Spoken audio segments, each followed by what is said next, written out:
You're listening to Shack Together, and today we have David Craddock on the line, and we are so happy to have him. Today is all about The Legend of Zelda: Echoes of Wisdom. Asif has the scoop. He's spent many hours with it, completing it, reviewing it for Shack News. So gear up to hear all about this very special entry in this storied franchise. Today we play a game called PMC, Pebble May Cry. No, I'm just kidding. It's called Playable Main Characters. Let's see how much the crew knows about games where you play more than one main character. Story time is quite hefty. We cover the following: Star Wars Outlaws headed to Steam, an Assassin's Creed Shadows delay, a SAG-AFTRA strike on League of Legends, the scoop on the Final Fantasy XVI PC port, a preview of Tales of the Shire, the announcement of Like a Dragon Pirate Yakuza in Hawaii, that's quite a title, reviews for Ara History Untold, Epic Mickey Rebrushed, and of course tech news covering MetaQuest and OpenAI's CTO leaving the company. All of this before the State of Play recap and our usual sign-off. Thank you so much for listening. Let's kick off the show. Here we go. Do you guys watch much WNBA? Oh, I did the other day, actually. Yeah. I took my kids to a WNBA game the other Really? day. Wow. New York I'm not even Liberty? kidding. The New York Liberty against the Minnesota Lynx.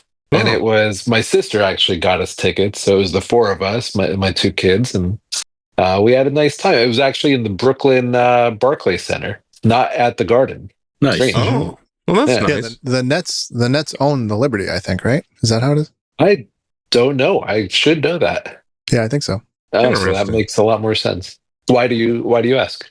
You know, it's just, I think the league has gained a lot of popularity in the last year, largely due to Caitlin Clark and Angel Reese and Cameron Brink and all these young ladies that are coming into the league, right? Because last year and the year before, or last season and the year before, like NCAA women's basketball kind of exploded, right? Sure. In popularity. And like, I don't know, John, like, were there a lot of people at the game that you went to? There were more people than I thought. Yeah. So like Caitlin Clark, she's been selling out arenas everywhere she goes with the Indiana Fever. It kind of reminds me of LeBron James, honestly, dude. Or maybe even for WNBA, this might be like their Magic and Bird moment with Angel Reese and I do think so. and like Caitlin. I think Caitlin, when I knew my anecdote about when I thought it was different, when my dad, he's a big soccer guy, I'm a basketball fan because he was a basketball fan, but that's where he keeps it. He doesn't do baseball, football. He doesn't fuck with American sports as much, I guess, But when he was like, hey, have you heard about who's this Kathleen or Caitlin? He's not from the country, and he makes it well known. So sometimes, but he's like, yeah, this Clark is unbelievable. She is unbelievable. And when my jaw kind of dropped a little bit, I just because he shouldn't know. He doesn't know like the hot stuff that happens, like because Caitlin is like a hot item now. He's not like a pop super culture trending guy. He's an older not a dude. pop culture guy, older dude, but also old school in the way that, I knew I would have daughters because I knew my dad didn't really. He comes from that old country, like, hey, you have to have a son. Like, he wasn't like that, but Carry he was the like, name on. Yeah. the fact that that he knows somebody from a women's professional sport, and he watches, and he's like, hey, can you put on some highlights on YouTube? You got to see her. And I'm like, oh, I know. She's amazing. He's like, you have no idea. You got to see. And that's when I knew it was different. Yeah, Caitlin Clark, I think it's a Michael Jordan type moment. Yeah. And, everyone's upset because they got eliminated. We're recording this on a Thursday. They got eliminated last night out of the playoffs. But, like, if you watched the progression of the Indiana Fever throughout the year, they sucked. Like, you don't get the first pick in the league by being good. Right. So, right. And I just want to point out, they didn't just have this year's first pick with Caitlin. They had last year's with Aaliyah Boston, too. So it's back-to-back first-round picks. That means they've sucked for 2 years, right? Yeah, you're right. And, like, if you watch that first, 15 games of the season, like, I don't know, we don't have a Cleveland WNBA team anymore. We lost the Rockers. So what happened to them? Like, just poor management, and also just poor timing, right? Like, that was the 90s. The Cavs sucked, and the Rockers weren't that good, and I don't think they put enough money into it. They literally went bankrupt, and they just shut it down because the economics of the WNBA were vastly different 20, 30 years ago, or however long that was. But I think it was pre-LeBron that happened. But yeah, like watching what Caitlyn has done to the league has been outstanding. The ratings are through the roof. I'm watching those games. So like I kind of adopted the Fever as my team. But I just I just like sports. So I'm going to watch whatever. And I like a lot of people think that, oh, the WNBA playoffs are over now that Caitlyn's out. I'm like, no, there's some really, really good teams left in this. I like the Aces and I like the New York Liberty. But yeah, I thought this was interesting though. Literally right after the Fever got eliminated, the WNBA tweeted this. It's just, I think it speaks to not everyone who has come into the league as a fan, but some people. And I kind of bring back that Magic versus Bird statement that I made earlier. Here's what the WNBA had to say. And they waited until Caitlyn was eliminated to say this. The WNBA is a competitive league with some of the most elite athletes in the world. While we welcome a growing fan base, the WNBA will not tolerate racist, derogatory, or threatening comments made about players, teams, and anyone affiliated with the league. League security is actively monitoring threat-related activity and will work directly with teams and arenas to take appropriate measures to include involving law enforcement as necessary.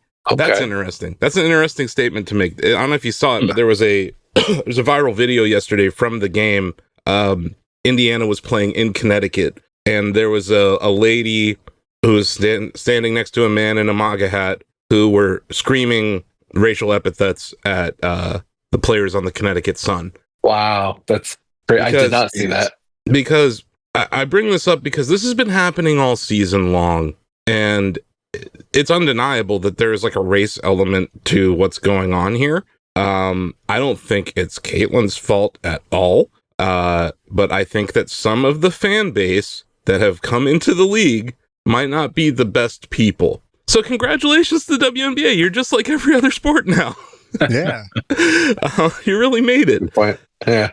But I thought it was interesting that they waited until the Fever were eliminated to say this. But yeah. I think also it was the injury that she sustained that Caitlyn sustained. Wasn't she like poked in the eye really? Yeah, was that yesterday?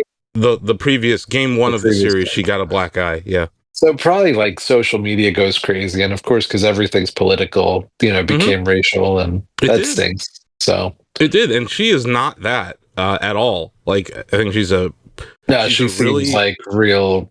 She seems just like a basketball head. You know what I mean? Like, she's just basketball. Yeah, she loves ball, but like you look at it just from a human standpoint, like I think she's a fascinating character in the story because like you talk about, she had like you look at her year playing basketball, John. She went to the Final Four, and then a month later she's in the WNBA. Yeah, like, and unbelievably not in the Olympics. That would have been a trifecta. But honestly. Like, that's crazy. I think her not being in the Olympics was a godsend because you look at how the Fever played after the Olympic break versus before, and she was better rested. She actually was a little more buff coming out of that break. That's fair. Yeah. Like, just the amount of wear and tear on that person's body this year is intense. And like, kudos to her. I really do appreciate, like you said, your dad noticed her like athletic abilities. Like, she has an amazing. In college, she was known for her 3-point prowess, but in the WNBA, I think where she really shined was her passing ability. And like, beautiful. Yeah. That's the whole thing. Crazy. Like, she's like the pace of play that she brings to the league is fun. And like, it's just cool to see like the WNBA is like a viable entity now. Before she was there, they were taking domestic flights in regular airports, right? Now they all have charter jets. Before she was there wasn't a Gatorade WNBA athlete that anyone knew of. Now there is one. Yeah. And I think like this is just the beginning. And also she's like very good with her fans. Like you see her after games and like she'll stay there for 20 minutes signing stuff. And it's not just little girls, it's boys too that are fans of her. So you're saying she kind of reminds you of LeBron in behavior, Yes. or just the reaction? I think she reminds me of LeBron and how she plays and the effect she's going to have on her teammates. And also that she she's already has, and also that she's drafted to a team that really sucks in the Midwest. Like, I mean, the Cavs were terrible when Bron came to town, dude. And like, I just want to point out, LeBron didn't make the playoffs for the first 2 years of his career. Yeah, sure. No, Michael didn't win the chip for 6, 7. And like, for her to, like, you look at the first half of the season to the second half of the season, she got materially better at every aspect of her game, and her team got better. And I just want to shout out 2 other players on the team, actually 3 other players. Kelsey Mitchell is awesome, and like no one really knew who she was. I think Aaliyah Boston and Caitlin Clark have this perfect pick and roll setup. It's like a Mark Price, Brad Doherty kind of thing going on there. Because like I really think she's an excellent passer, and it's elevated her teammates. And then Lexi Hull, she's like this. I think she's like their 6th man, or she might be their small forward. But she picks up a lot of the time some of the most difficult defensive assignments. But yeah, like the thing, my takeaway is like the Indiana Fever were not deep enough. Like you need to have a good bench in the WNBA, and I think that's where their weaknesses were. And you saw it last night because Caitlin and Kelsey played the entire game. Like they didn't take a minute off, and it showed in that last, I don't know, 3 minutes of the game. But yeah, great season by the Indiana Fever. I'm excited for the like women's sports in general. And like, I kind of think other women's sports need to get some love here. There's like one that sticks out to me. You look at softball. Softball is huge in elementary through college. And then all these great college softball players have nowhere to go afterwards. They just like go into the real world. And I think like that's like, there's your next frontier. Make a professional women's softball league. But yeah, I think that the success of Caitlin Clark and these rookies in the WNBA is going to open doors for other women's pro sports. But I think it's a fascinating story in sports this year. And I just wanted to shout out the effect that Caitlin Clark had, but also like how I think it's going to affect other women's sports. And I think that's a good thing. But yeah, absolutely. All the flowers for the WNBA. And yeah, who would have thought? I mean, honestly, like just because it was so under siege the last few years, that this is a sea change, and I do attribute it to mainly the one person, the one player, but even the storylines with Angel Reese and all. Like I guess, but like also like the ladies from South Carolina that won the title that came into the league, right? Like. It's an influx of really good play too. Like it's not. Yeah, no, that's the thing, right? Because like if it's just gossip stuff, yeah, it's not. That wouldn't have lasted. My point is, this wouldn't have like this phenomenon would not have lasted all season. It wouldn't have survived the losing streak that they went on early in the season if it was just oh, Caitlin's white and she's good at basketball and like we're gonna all root for her. That's not what it was. She's like insanely talented and is figuring it out, and it reminds me of young LeBron. Like young LeBron was a phenom, but was surrounded like who do you have? Darius Miles on his team, Ricky Davis. like brother, you know what I mean? Like I feel like Caitlin's got a better start ahead of her, and it's just it's an exciting time for women's sports in general, and I just want to shout out the WNBA and like point out to people that like there are still 4 teams in this. There's a semifinal round that's going on right now, so you should keep watching, because if you liked what you saw so far, I'm telling you, the Aces and the Liberty, John, like the Liberty are ridiculously good. Yeah, they're very good. They're excellent. So they got Brianna Stewart, they got Sabrina Ionescu. Like they also it was a fun time, super cool crowd. Also, I'll tell you the hot dog. Delicious hot dog. I not much variety in the food. Here we go. I'm disappointed in Brooklyn. I'm a Brooklyn boy. I was expecting something, but the hot dog turned it around. Nathan's, comes from Brooklyn. Wow. Nathan's hot dogs. So like, this wasn't a Nathan Booth or anything, but yeah. Oh my gosh. Oh, I'm thinking about that. I got to go back. Quick aside. I went to a Knicks game with John like 6 months ago. Okay. All right. And John got a hot dog, and it was lousy. You didn't finish it. You gave it to me. Wow. Like, we kind Kindly. of ate it like, what is it, Lady of the Tramp? Just like you took one end, I took the other. We, but Yep. And then we got kicked out. we got kicked out. Lady of the Tramp, Glizzy. Oh, no. Lady of the Tramp, Glizzy. But it was, you know why? Because they threw out Charles Oakley. They're bums. Well, there's that. It There's that. was Yeah, it was a gentrified hot dog for sure. That's what I'm saying. Of course, There's the too much Dolans going have on. they probably Yeah. had some sort of like, I don't know, pinkies up relish on it and crap. It had frizzled onions on it, I believe. You're doing too much. Exactly. Who frizzles onions? You're doing too well. I like crunchy onions, but you do too much. Yeah, but you call them crunchy. They call them You do frizzled because crunch. we're in Manhattan. I We're going to did call call them it- frizzled and charge you $3 for them. That is my New Jersey code out by calling it just crunchy because I'm not going to call it frizzled. You're right. Thank you. In Brooklyn, it was just straight up a hot dog, and you get the ketchup, you get the mustard. Mm-hmm. That's all I need. Right. Oh, it was so good. Nice. But yeah, Yeah. just a PSA that the WNBA is here to stay, and that's a good thing. And I'm sure your daughters were excited by it, and like it's just cool. It's just cool to see. You know, like, they loved it. I will also say that the mascot for the Liberty, we didn't know this. Her name is Ellie the Elephant, and she is the sassiest and probably one of the coolest mascots. She's like Mr. Met of basketball. I don't know like a cool mascot in basketball. I guess the what was the guy from Denver Nuggets? I forgot the guy. I don't know, tiger, he's like a whatever his lion name or is. something. And then there's Yeah, also the gorilla in Phoenix. The gorilla in Phoenix. He's popular, but And there's also Sir Cece in Cleveland. Yeah. No one all right, no, I've never. no one knows who Sir Cece. He's right there with Ellie the Elephant. In like, do you guys know that there's a G League team in Cleveland called the Charge? Oh no, that I didn't know. Yes. They have a mascot, Wow. John. And I want to shout him out before we move on. His Okay. name is Posy, and I'm going to post a picture of him in our Discord so you guys can see him. But this is Posy. Charge. This is Posy. Let me see. He's one of my Okay. favorites. Is he a bee? I can't tell. I don't know, man. He's a He Charge. looks like Ah. he comes from Sesame Street or something. Yeah. Yeah. What is But, he you know, supposed? That's for the G League. Yes, that's the Cleveland Charge G League mascot. You Oh, I know what like I'm gonna. He's not bad. We also But have a dog. We also have a dog for the Cavs. I'm not sure what his name is, and apparently the Cleveland Monsters, our minor league hockey team, has that bird. Oh, that is a sassy elephant. Wow. Yo, that is the. like I that. just pasted.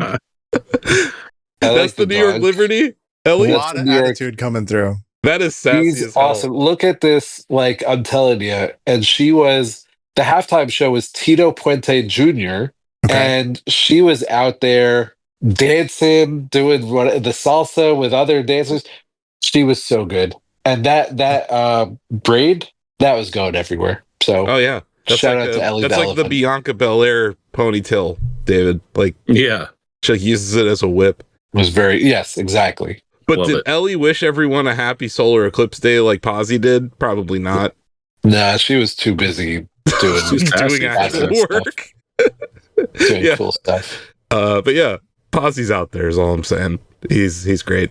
Nice. Wow. We have to Uh, start this show. Yeah, we should start the show. But I really am curious how many of our video game audience will suffer through that discussion. Hopefully they stick around because I Well, think so. maybe we'll. That's where Joe edits everything down. Yeah, we'll Like, chop it up. We'll chop it yeah, up. yeah. Just Anyway. stick to Posy and Ellie. Okay. Yep. Just the producer's tip.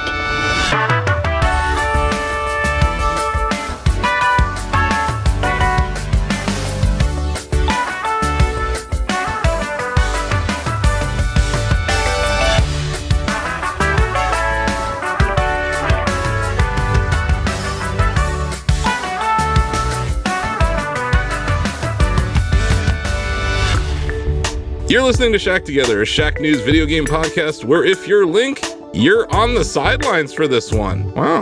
I'm your host, Asif Khan, and today I'm joined by my co-host, John Benyamine, Hello. our producer, Joe Stasio, Hello. and Shack News long reads editor, David Craddock. Hey, listen. Hey. What's Very up? Nice Navi reference. Yeah. So yeah, let's David, this is your second time here on Shack Together in the Shack News Extended Podcast universe, or the CPU as the kids call it on the ticker, right, Joe? I have ticker spillings all over me. Hang on. Yep. I know you have to sift through the Eric Adams ticker reports, but yeah, still calling it the CPU. Nice to know.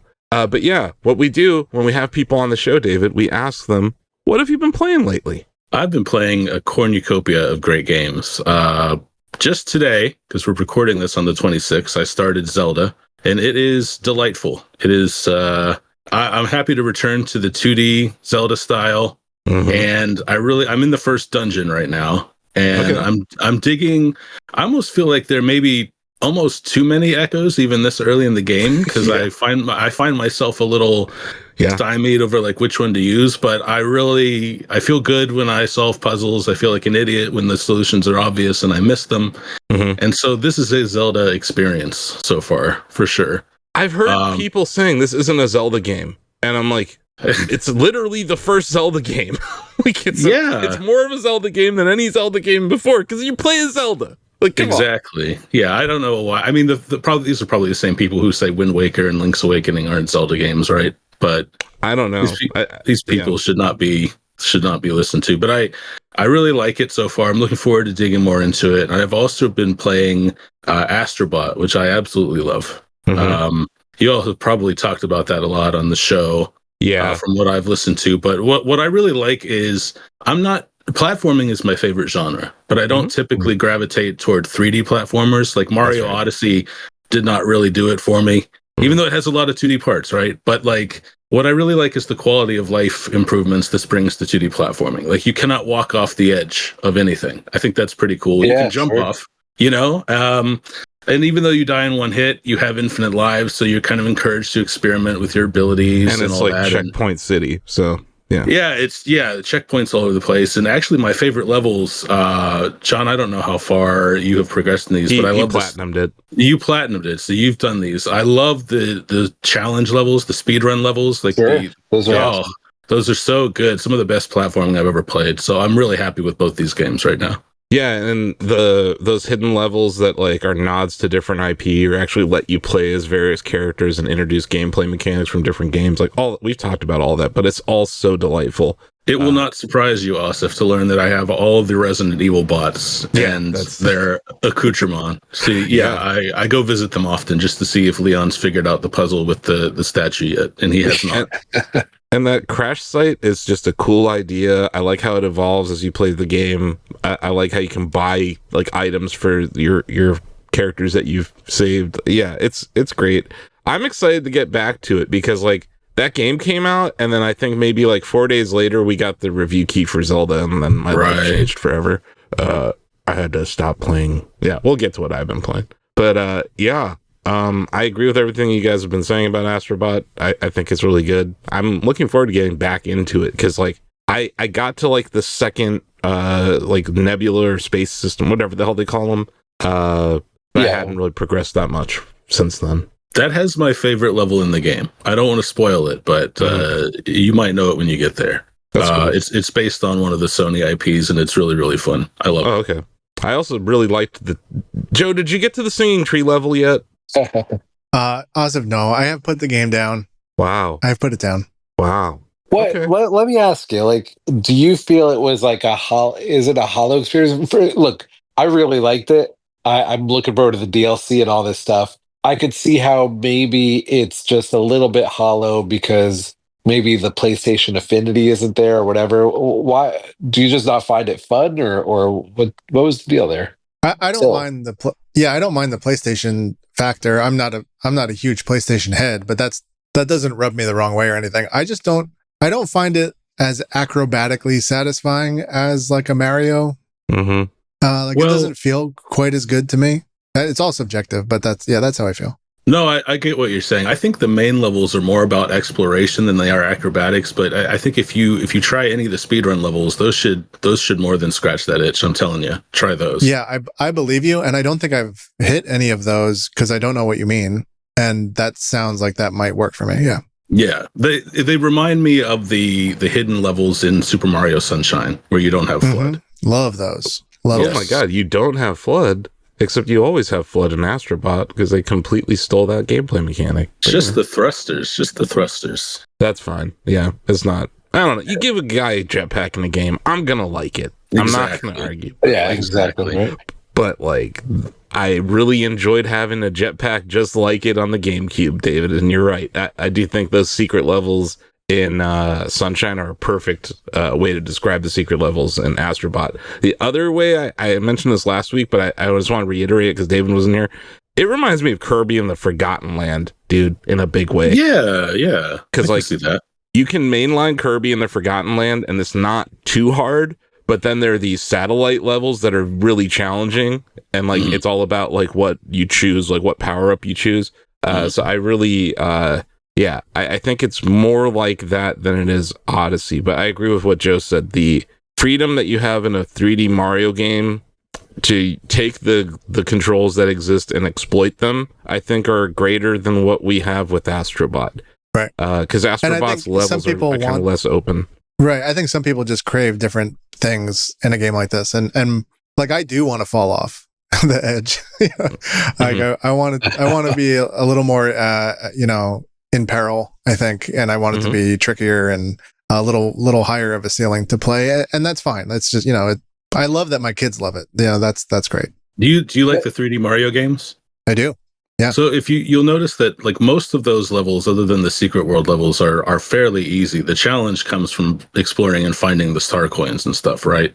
Yeah. I feel like Astrobot is like that. The challenge comes from finding all the bots, the puzzle pieces, the alternate exits and stuff like that. And I'm not saying you're wrong. I'm saying I think if you keep playing, you will find levels that, like I said before, scratch that itch. I'd be interested to hear what you think about them. And that's where it resembles Mario Wonder, because you can beat a Mario Wonder, yeah. You can beat a Mario Wonder level, but then there's like the other exit, and it's like, wait, did you find this? Did you find the Wonder Flower? Like there's all these like branching, like conditional clear options that exist in Astrobot as well that I think are really fun. But yeah, I understand what you're saying about the core gameplay. Like if you just look at basic levels, you're like, that's not that hard. But then I think a large part of it is finding the robots, and that's where they create these platform puzzles inside of levels and stuff that, I think it gets, I don't know, I have to keep playing it, but I only stopped playing it because I had to play the game I've been playing. That was the only reason I stopped. It feels like it's tough to make that compare. I mean, it's such a natural comparison with Mario games. I think the difference for me is Mario games, like there's a real care for the gameplay and just the experience, the experience of the gameplay. With Astrobot, it feels like it's a lot more care about the fan service, and it's a solid game, and it's a fun game, right? It's cool, but I think that magic, I don't see myself playing this like I did Odyssey time and again, right?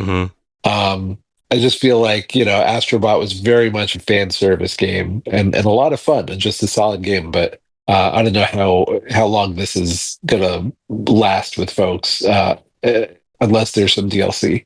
I've had the opposite experience where I've been going back to levels just that I really like. Sometimes it's to grind for coins. Other times it's just to play them because I like the mechanic. And as much as I recognize a lot of the PlayStation characters, I don't recognize most of them just because I've always been more of a Nintendo guy. So for me, it's not the fan service. Like I feel like this the way I feel about Batman Arkham Asylum when that first came out, where it is a great Batman game, but I also feel like it was a great game in its own right. You know what I mean? Sure. And I feel like if you're playing a platformer, you're probably going to compare it to Mario, just like if you're playing an FPS, you're going to compare it to one Doom or another. I think that's just inevitable. Yeah, I mean, no, that's fair enough. I think that makes sense. Ultimately, just nice to have something on PlayStation that's like a solid experience. Like a game that came out this year. Like that's good. That's innovative thinking out there at Sony PlayStation Studios. We'll take the win. So, John, you've been playing a lot of games. I have. I think I'm in search of something after playing Astrobot and getting the platinum on that one. I know what that grind is a lot of fun. Like that is. So, David, like I totally get that. was going back to those levels and the tree level and the tree singing.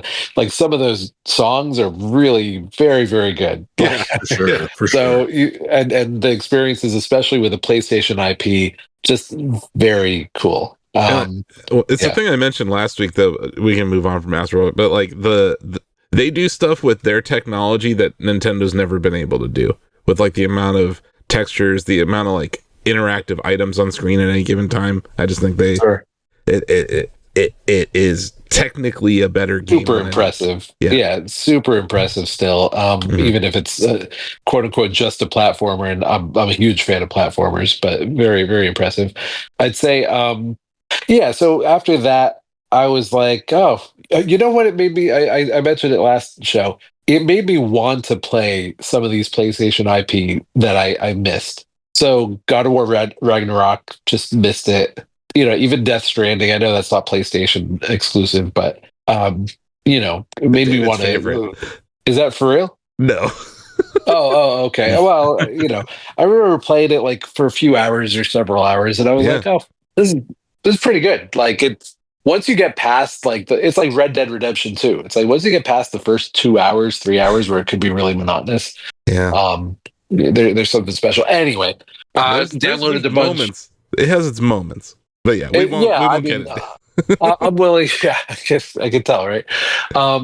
But yeah, I was going to play some of that stuff. Then PS5 Pro was announced. I'm like, why am I going to play these if there's maybe a better way to play that in a couple months? So Are you buying that thing? I might, and I'm surprised too. I'm surprised also. I'm thinking about it, but I was like, look, I've waited a year and a half, 2 years. I don't know when. I forget when Ragnarok came out. Mhm. If I choose to play it, let me play it on the best platform. Same thing with The Last of Us Part 2. I never played that. So remember, I'm more of an Xbox guy than Sure. PlayStation. So before I did that, I downloaded all that stuff. Then I thought, you know what? PS5 Pro might be coming out. I might be getting it. I'm going to hold off. So I went back to like some comfort food games. So Cult of the Lamb. I love that game. So that's been something I'm playing. I tried Disco Elysium. I started that, and that's one that I missed from 5 years ago, which is crazy. That's been 5 years. But really enjoying that. And then just little things like Power Wash Simulator if I want to just waste some time. And so, what level are you veg playing in? What level are you playing in Power Wash, or what were you? Oh, playing right now I'm doing like what level am I playing? Yeah. Taking care of this big satellite dish in the middle of the desert. Yeah. Okay. Yeah, that one's cool. The one that I hate more than anything, maybe in any video game ever, is the merry-go-round. Oh, I've done that one. Yeah, that might be the worst level in that entire game, and I love that game. That's funny. It became it was like a chill out game. It's such a good chill out game. It is. It's like a different. It's like I shouldn't want to play this when there are like all these awesome games, and I got lucky. I got Zelda code just earlier today. So I think that's going to be what I'm playing now. Downloading that, but that's the game. When you want to waste some time and just like veg out and kind of be in your own thoughts, I think Power Wash is so good at that. It's a very good game, and it's also like really fun to play in co-op. They did a speed run of it at Awesome Games Done Quick with like 6 players, and that's just funny. That's so fun to watch, man. Like if you can go on YouTube and find it, I recommend it. But yeah, like that's so funny. I love Power Wash Simulator. So yeah, I get that. Like I see what when I look at these games, I'm like, yeah, it's definitely video game like comfort food. Yeah. It's just I don't want to, why get into something like really hardcore right now? I'm not in the mood right now, I guess. And yeah, PS5 Pro, I might pick it up. I mean, who knows? That's insane. You're really not for it at all. I just don't give a fuck, man. I've been playing Switch you're a games PC guy, is that fair to say? Like with the PC-ness of your gaming day, does that obviously impacts how you look at something? No, like Pro? Really? I honestly, I'm playing games mostly on my Switch, which is the oldest dog shit GPU in the universe right now. And like, yeah, it's old, but like, I just don't care. Is the game fun? That's what I care about. Like, does the frame rate make the game less fun? Then I care. But if it's like great art style at 30 frames per second, it doesn't matter to me. Like I understand that like the amount of effort required to make 60 FPS games is a lot, or 120 FPS games. And like, yeah, if I do want that high end experience, I will play on PC. But the problem is Spider-Man 2 didn't come out on PC last year, right? Or, Sure. God of War, you have to wait a year to get those on PC. And a lot of the Sony ports on PC really launch in rough shape. So like, I guess in a world where I can play games on my PS5 and there's a performance mode, I just don't care. Like, I'm the same way. Honestly. I'm not going to be like, oh, gee, I can play Spider-Man at a better frame rate in 4K. Like, that does nothing for me. And like, I understand like why they're doing it, but I don't think the price makes any sense. I also skipped out on the PS4 Pro. So like, I don't really buy these mid-console refreshes except for the Switch OLED, because like that was a material bump in the handheld experience to me, and also the dock. But like, it also wasn't materially more expensive. I think it was only $50 or $60 more than the existing Switch. But like, to release a new console, remove things from it like physical media, make you have to buy that shitty stand.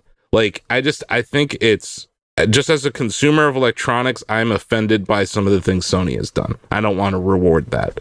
And I'll be able to buy it for $500 a few years from now if I absolutely have to. But like, if they showed us, here's a new game running on this thing that you cannot experience anywhere else, like, I don't know, GTA 6 or something, that might be the reason for me to get one. But until then, it's like, here's all these games you already played, in my case. Like, in your case, yeah. Not everyone's, but like, I understand why it's different for you. But for me, I've already played these games. Some of them didn't even land with me the first time, and it wasn't the frame rate. Yeah. So that's fair enough. That's like, is the game fun? Does this make it more fun? That's the key thing for me. And like, I just think the PS5, which I own already, is perfectly serviceable. But I'm also the guy who's playing Switch still. You know what I mean? Like, so it comes down to, are the games there? And like, what brought me back to PS5 this year? Astro Bot. Like, sure. And God, I don't care. Like, it runs well, but I'm like, 120 hertz is not going to be some come to Jesus moment for me in most games. But like, if they showed us something new, maybe I would have cared. No, for sure, but they're not gonna. And I guess my expectation is like, and it's still, I'd be on the fence. So let me see when it actually comes out.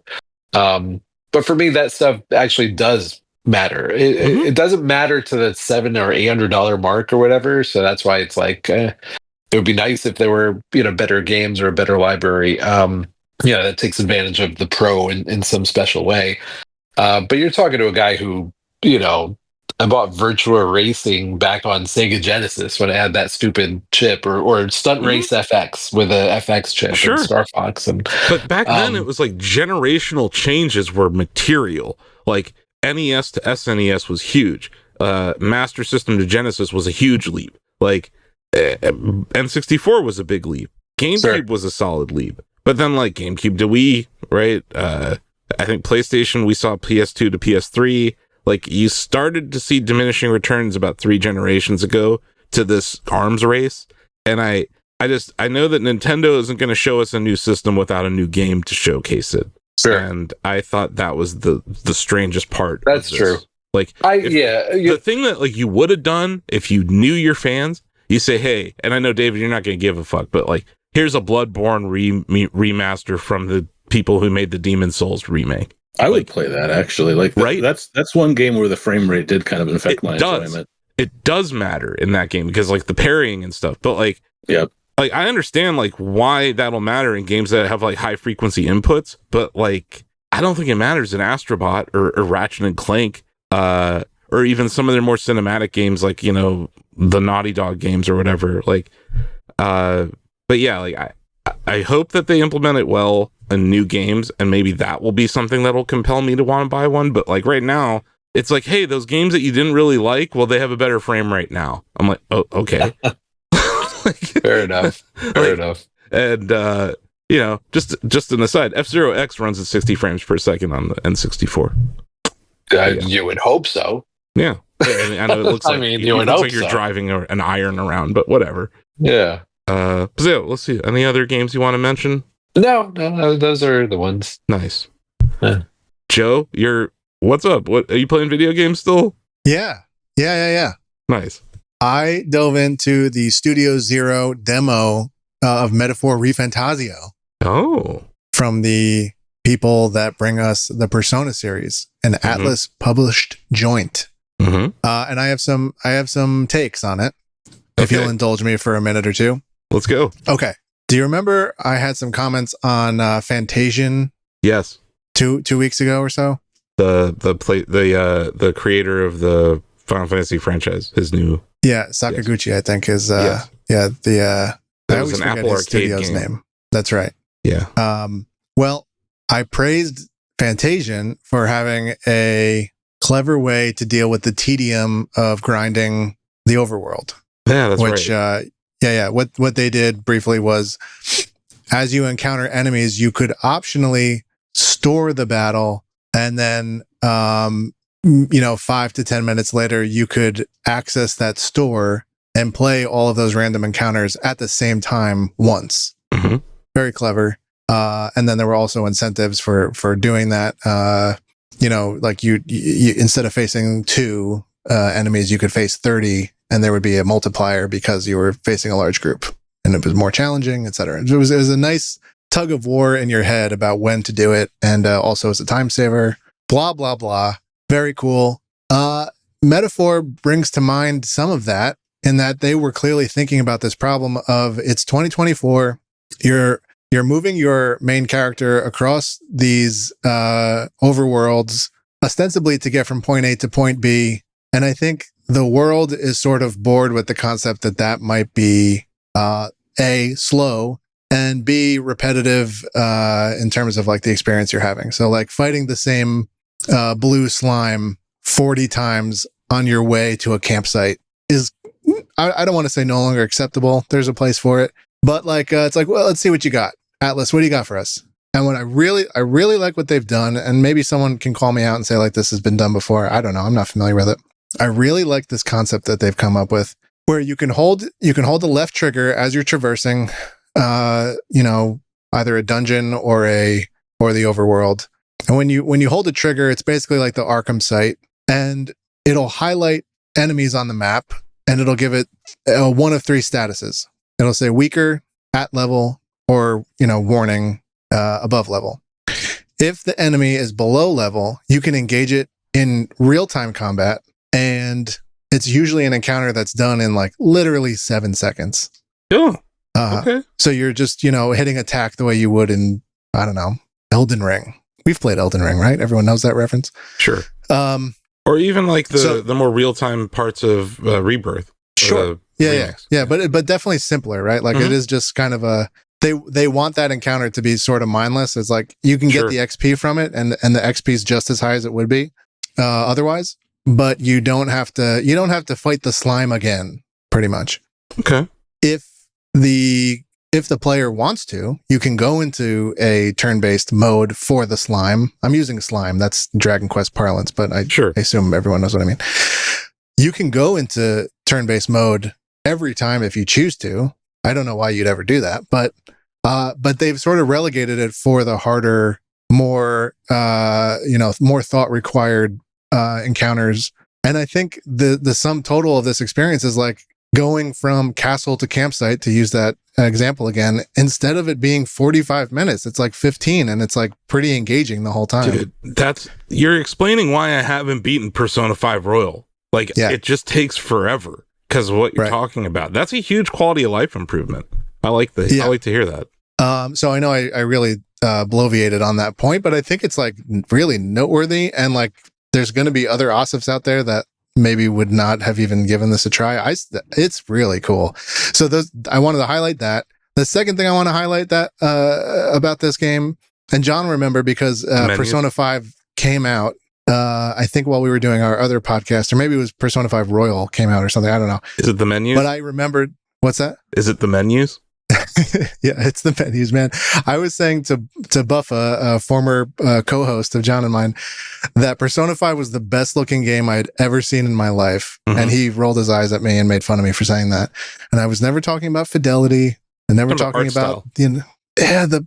the art direction and Mhm. the thoughtfulness of every single moment. You hit pause just to like change the volume of the music. It's like gorgeous. Yeah, their menus Unbelievable. Their menus are better than other video games.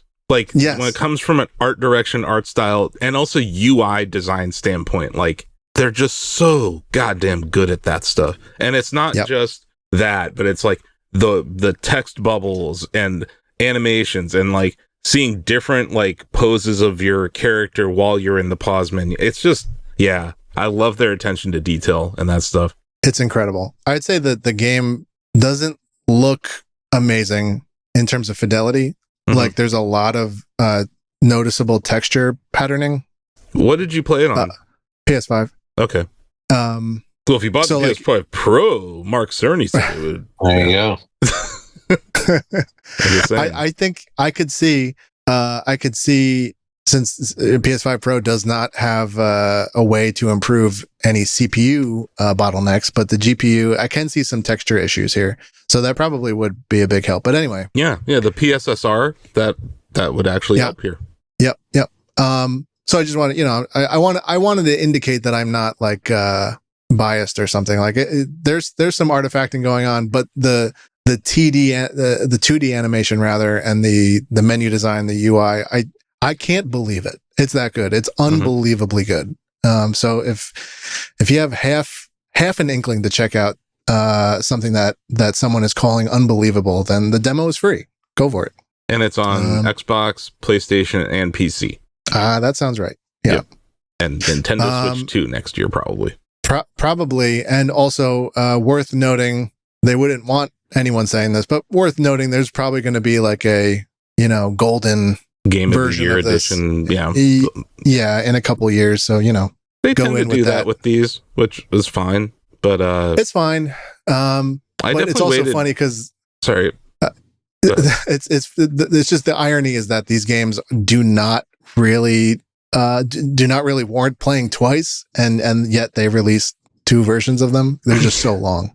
So. Yeah, after spending like 150 hours in a game, you're not like, I want to play that again because it has slightly better graphics or they added a mission. But I never finished Persona 5, so when Royal came out on Switch, I was like, I'm in. And I did play the hell out of that. I just kind of, I can't remember when I fell off, but it's not because I disliked it. I just had other stuff to do. To your point, like these games take a while, so I'm happy to hear that they're at least trying to make it a little bit faster of an experience. So that's good. And also, I love their menus. They're just stylized as all hell. They're an inspiration to us all. Nice. Asif, sorry for taking so long, because really, we buried the lead. What have you been playing? Okay, well, first of all, cue the gasping audience. Mm-hmm. I didn't play any F-Zero 99 this week. Oh my god. I know. What the hell? What happened? Wait, Well, is the what audience happened- surprised that you didn't play it, and then other weeks they're surprised that you did play it? I know. It's confusing.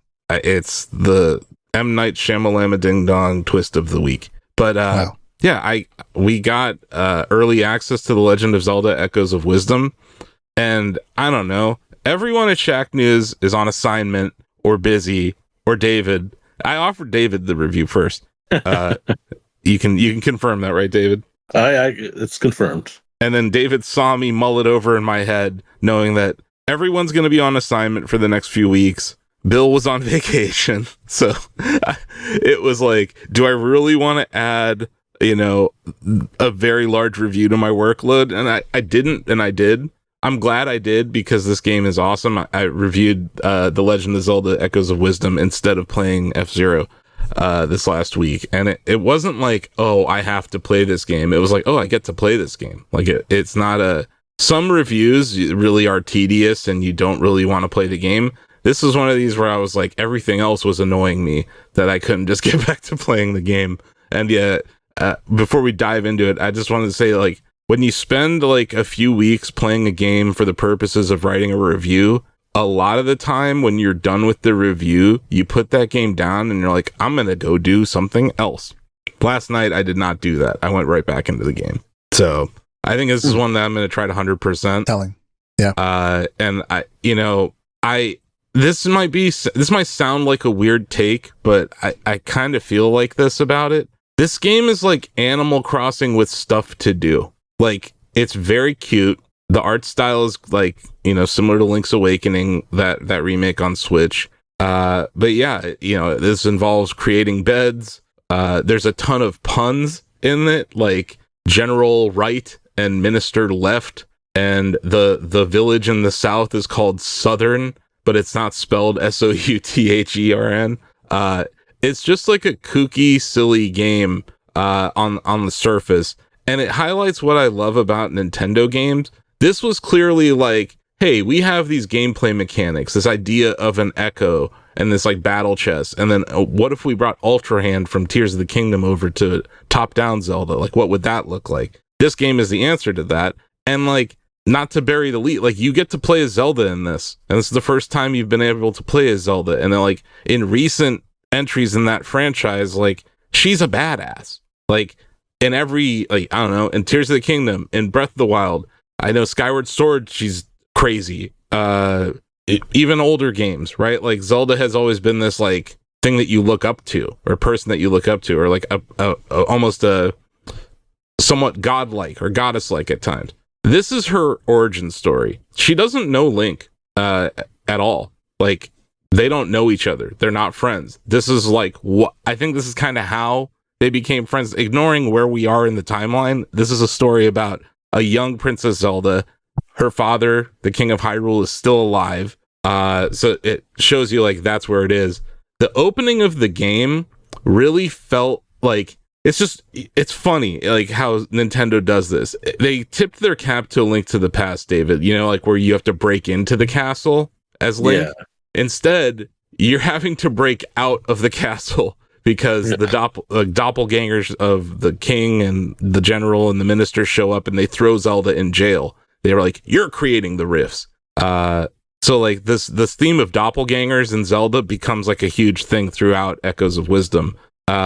But if there are times in this game where it does something where it's not exactly the same as Link's Awakening or Adventure of Link or Link to the Past, but it does it in a way where it like tips its cap to those games. And the echo of those games. As I called it, a reverberation of courage in my review. Yeah. But yeah, like from the jump, that David, you escaped from Hyrule Castle already, right? Like that. Yeah. That feels like their version of Mario 1-1, where it's like, if you can get out of the castle, you're probably going to be able to beat the game. It'll teach you most of those things that you need to know. So like what I think's cool is they took the Breath of the Wild, like everything I love about Breath of the Wild and some of the things that I loved about Tears of the Kingdom, they brought over to Echoes of Wisdom and they put it in this 2D world, not 2D, but top-down world. Enuma came out. How about that? Did you see those interviews, David? Yeah, I read them last night. What the hell? Like, talk about 180 from Nintendo, where they're like, we don't want to talk about anyone who made games. Now it's like, we have 4 really in-depth interviews for why we made this game. But they disclosed that this is 8 times larger than any other top-down Zelda map. And it has that open world feel that not every one of these games has. So I thought that's like very cool. The intro was great. It's just interesting. Like, you have to save Link. Like, how does it run? It runs well. The only times I mentioned it in my review, the only times where I saw some hiccups were when you're like loading into a city, or you're like when you just fast traveled somewhere. There are like a few hiccups in frames, but the important times where you're in the middle of a battle or when you're like solving a puzzle, I didn't have any frame drops. It's more like if I fast traveled to a village and it was loading in, there'd be a few hitches. I don't know if that's something that they can fix or if it's something wrong with the Nintendo Switch hardware, which kind of seems possible. But that didn't take away from my experience at all. So I think it's kind of like Tears of the Kingdom from Breath of the Wild. Breath of the Wild had worse performance than Tears of the Kingdom, and I think Link's Awakening remake on Switch had worse performance than this game, just from an optimization standpoint. But now that wasn't an issue for me. The issue that I think people are going to run into is that the controls they're intense. Once you get everything, there's a lot of different D-pad directions you're going to have to press. And David mentioned this before we went live, but like there's just a lot of echoes, like a lot. And you're able to organize them by type or by cost or by, like most recently learned. So the game does its best, but it still uses that same inventory management system that the fuse mechanic used in Tears of the Kingdom, Joe, where it's like, yeah, okay, where's my bomb arrow? Okay, there it is. Right. Like, I wish that they had horizontal scroll is what you mean, right? Correct. Like where you hold down right on the D-pad and then you navigate this very long inventory menu that's one line, one row, and it just goes on forever, basically. So yeah, the echo mechanic, I think balancing the echo mechanic with sword fighter form, with bind and reverse bind, that is a lot to throw at a player early on. I will say that the first 3 dungeons are basically the tutorial for the rest of the game, because like any good Zelda game, you're underpowered at the beginning, right? You only have 3 hearts, and my nature in all these games is I run away. When things are bad, I run away. That is not a viable strategy in this game. You have to fight. You have to figure out a way to use what you have right now at your disposal to defeat the next thing in front of you so that you can then take that echo. And as you do that, you become stronger. So it's like I said in my review, is this battle chess or battle checkers? And I think that really boils down to how the user plays the game. Like if your first thought is when you see a crow is to just summon another crow, I don't think you're going to have that much fun in this game. But if you see a crow and you're like, what if I threw like a Zubat at it or something, or 2 Zubats? That's where it becomes chess, in my opinion. Like the game becomes elevated. The other thing that Nintendo does a really good job of, and this is not just in this game, but it's highlighted in this game, is like when you're about to go up against a pretty difficult puzzle, and there's 2D side-scrolling puzzles and there's top-down puzzles, but when you're about to take try to clear one, they will put an enemy in front of that if you defeat will be the perfect echo for solving the thing you're about to solve. Yeah. But if we go back to how I play Zelda games, where it's the legend of getting the hell out of dodge, there were times where I was like, I don't want to fight that thing, so I just kind of powered through, and then I was like, I should have fought that thing, because like I needed that echo to make the puzzle way easier to solve. But I love, and this is where it really feels like Breath of the Wild. David, each of us will solve puzzles in a different manner. I've already come across that, because just out of curiosity, I was looking at the guides we have on Shack News right now, and I realized I completed at least 2 puzzles completely differently, which I thought was cool. It reminded me of shrines in the Breath of the Wild games. Yep. Yeah. I said in the review, like, I think everyone's playthrough is going to be different, and I'm working on a sea urchin only run, because I'm just gonna give you guys all the pro tip. When in doubt, spam sea urchin. That's all I gotta say. It's ridiculous how such like a small little enemy becomes so powerful. I didn't say this in the review, but I can say this now. I didn't beat the final boss, but I heavily used sea urchin in the final boss battle. And like, it's like one of the first few echoes you get in the game. And obviously, we talked about like Old Bed. It's like the Legend of Old Bed.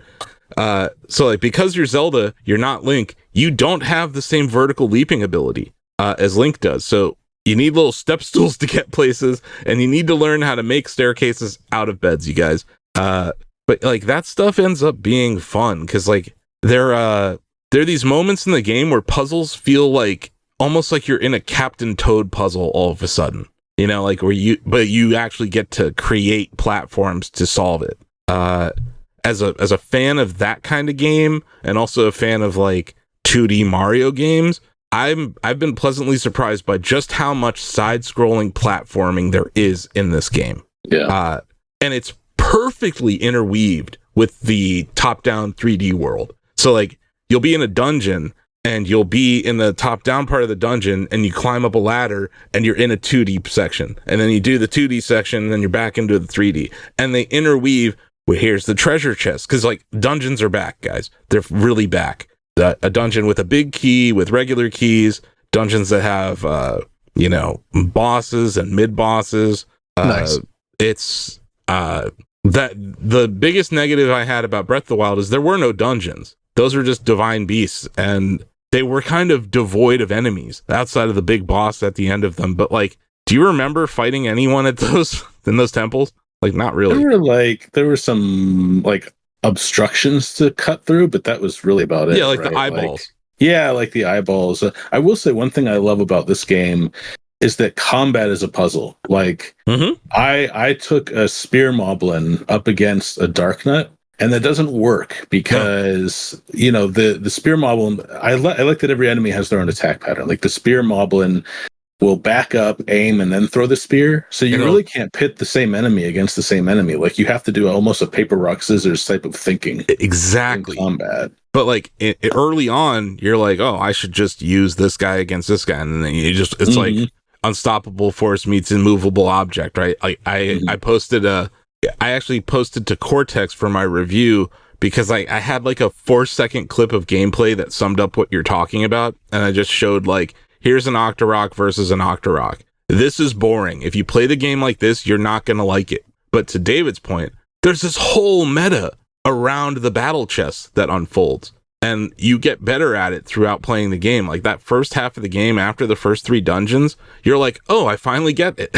You know what I mean? Like you're really starting to get it. And then the game opens up from there. You're like, oh my God, there's way more to do now. And it's not like only inside of dungeons will you find these puzzles. You'll find them just in the overworld. Like there's a treasure chest somewhere that you want to get. Or there's a side quest. The introduction of side quests in a top-down Zelda, I cannot stress how great it is. Because, like, a Tears of the Kingdom side quest could take you, like, an hour to complete. Yeah. The ones in Echoes of Wisdom, they're like 5 minutes, 15 minutes. Or, like, let's say, like, this one person's like, I need this thing. And that thing is not in their village. You end up going to a different village, and then you're like, oh, I got the solution to that side quest. Right? So, like, it's, they don't feel like they're in the way. And sometimes side quests inform unlocking the dungeon. Right. So I think they've done a really good job of bringing emergent gameplay to this top-down formula. And there's like enemy outposts, just like in Breath of the Wild, that you can just beat up on moblins and stuff. And then there's like just caves. There's all those things that that I really enjoyed in Tears of the Kingdom are all in this game. And they're like, I don't want to say they're simplistic, but they're less tedious, I think is the best way to describe it. You never feel like, oh my God, that was a waste of time. Because like there are times where I didn't complete a side quest in Zelda and I just or Tears of the Kingdom, and I would just give up. That's not happening in this game. So I think it's, I absolutely love that aspect of it. I want to talk about the still world a little, because I think it's better than the depths. The still world is like this weird marriage, David, of like, the Sky Island idea and the depths, because like I would agree with that. Like each time you enter one of them, you're not in a 1-to-1 open world like you were in the depths. It's like these self-contained 3D platforming puzzle levels, but also they intertwine the dungeons with the still world. So there's times where like you guys can correct me if I'm wrong, I don't recall a Zelda top-down dungeon with multiple entrances. And Link to the Past did it. I think it was like the 7th or 8th dungeon. Yeah, okay, but it wasn't common. Or something. No. It was not common at all. Like this is like, there are dungeons that have like 4 or 5 different entry points. And like, and you like, it weaves you in and out, right? So it's like, it flows perfectly. Like you're like, okay, I got past this dungeon section. Oh, what's this ladder? Oh, I'm outside. And then you like look around and you're like, oh, this is the next entrance. So I think that the way that it's like each still world is a container in which they were able to build these really unique dungeons. And we're in the process of writing guides for this game, obviously, and like even just talking about how to get to a dungeon, like the one that you're on, David, in Southern Village, right? That one, you go in there, and then when you're in the still world, you have to find the entrance to the dungeon. In a later one, once you get in, the entrance to the dungeon is like right there. And in later parts of the game, some rifts aren't even like they're not all associated with a village, right? There's one like I don't want to spoil where they're located or anything, but there's some in places that it's not just the same. Oh, let's go talk to the head of the village. There's a problem. Let's go solve that. No, there's like different stories for unlocking these rifts in each of the places that you go that I think is really cool. And just the concept of the rift, I think, allows for this game to do more complex platform puzzling than it could have if they only were in the open world. So I think the still world is like, it's kind of like shrines. It's kind of like the temples. It's kind of like Sky Islands, but all of it's less tedious and it flows really well. Where like, I said this in Tears of the Kingdom, like in my review of it, a lot of the fun was getting to the temples in Tears of the Kingdom. I always point to the Wind Temple specifically with all those sweet jumps, but like, it's fun getting to the dungeons in Echoes of Wisdom, and it's fun completing the dungeons, and it's fun fighting the enemies. So I think that's where it sounds crazy, but I think they've actually improved on the Breath of the Wild, Tears of the Kingdom, like gameplay style with this game. So yeah, I just wanted to shout that out. But yeah, Try is awesome. The powers that you get, David, I don't know, have you got Bind? I don't think you have Bind yet. I do. You get it in the dungeon. I have it. Okay, so you have Bind. Yeah. That's right. You did get it down there. Here's just something to try. When you're fighting, drop your Echo down. You can bind with enemies, and you can just drag them in front of your Echo. Like, oh, that's cool. I think I really want to talk to other people who reviewed this game to know if they actually did that or not, because that changes everything, man. Like, it's so funny. You're like, I'm just gonna hold this dude in front of my soldier or whatever that I summoned. So like that I think the meta is going to evolve. I cannot wait to see what speedrunners do with this game. And do the enemies still fight while they're bound? Like, do they just like struggle to get out? They struggle, and then eventually, so you can drag it in front of an enemy or an Echo and just let your Echo wail away. Then yes, but eventually it will break. Like they'll squirm out of it, but you can just go right back into binding. Okay, but it's a viable strat, almost as viable as just spamming Sea Urchin. But almost.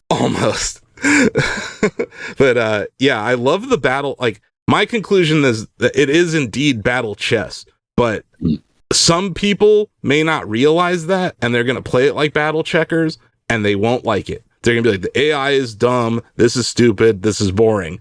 But the real meta of the game is finding the rock to the scissors, or the paper to the rock, right? Mm-hmm. And it just, that all becomes more apparent with each Echo you get. So like, my biggest tip, I'm going to write a tips article probably today for this game. But like, one of my biggest tips is like, never skip getting an Echo. If you see an Echo, or if you see something you haven't encountered yet, you better get that Echo, because you're going to need it. You're probably going to need it very soon. Because it's just a little counterintuitive, because in early playthroughs of other Zelda games, I'm always running away because I just don't want to die. In this, you really can't. And I think it's interesting because like, Zelda is kind of fighting like in a more divine or like regal way than Link does. She like calls in other people to fight, but she's like a general essentially. And as you upgrade Try, you can call in more enemies, more Echoes, and the cost of the Echoes drops over time. So that the like clearing rift mechanic is how you both boost your sword fighter form as well as Try's powers. So it's like the still world and the rifts kind of function like shrines, but there's not nearly as many. But yeah, I really do enjoy, I think those powers being brought to top-down Zelda are really cool. Also, just in case, I think this was probably true in Link's Awakening as well, but I think a lot of people might not realize this. You can move the camera so it's looking straight down. So if you're annoyed that like, oh, there's some occlusion because it's like offset, you can actually move the camera so you're looking straight down at wherever you are. and that helps with solving puzzles and also navigating stuff. Let's see, what else do I want to say about this? I got thrown in Deku jail. It was pretty hilarious. That's right. Do you think I could play this game without using sword form much? Because I kind of want to do that. You cannot beat the game without sword form. I mean, I don't want to not use it at all. I'm just saying I kind of want to use it sparingly because I think that's like... You can 100% do that. Okay. Like I said, I'm working on my sea urchin run, but there are puzzles within the game that are going to... That's not a spoiler. They're like these blue little things that you have to hit, and you can only hit them in sword fighter form to trigger whatever. So, like, you could play the game and only use sword form for those things, but I do think it'll be tough because there's flying enemies in this game, and that bow and arrow comes in handy. Yeah. In a big way.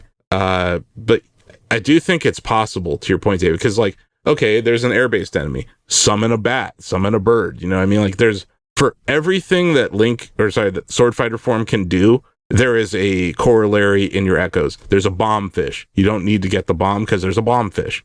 Which is kind of like Tears of the Kingdom. There was no bomb mechanic, but there was bomb flowers, right? Right. So I think if you're a completionist with the echoes, David, you'll have a very good kit that you won't need sword fighter form much, but I just kind of liked it. It's fun. Yeah, so I want to talk about dungeons a little bit more. The thing I've hated about 2D or top-down Zelda dungeons in recent entries has been the backtracking. I don't like it in any dungeon game. They put waypoints inside of dungeons.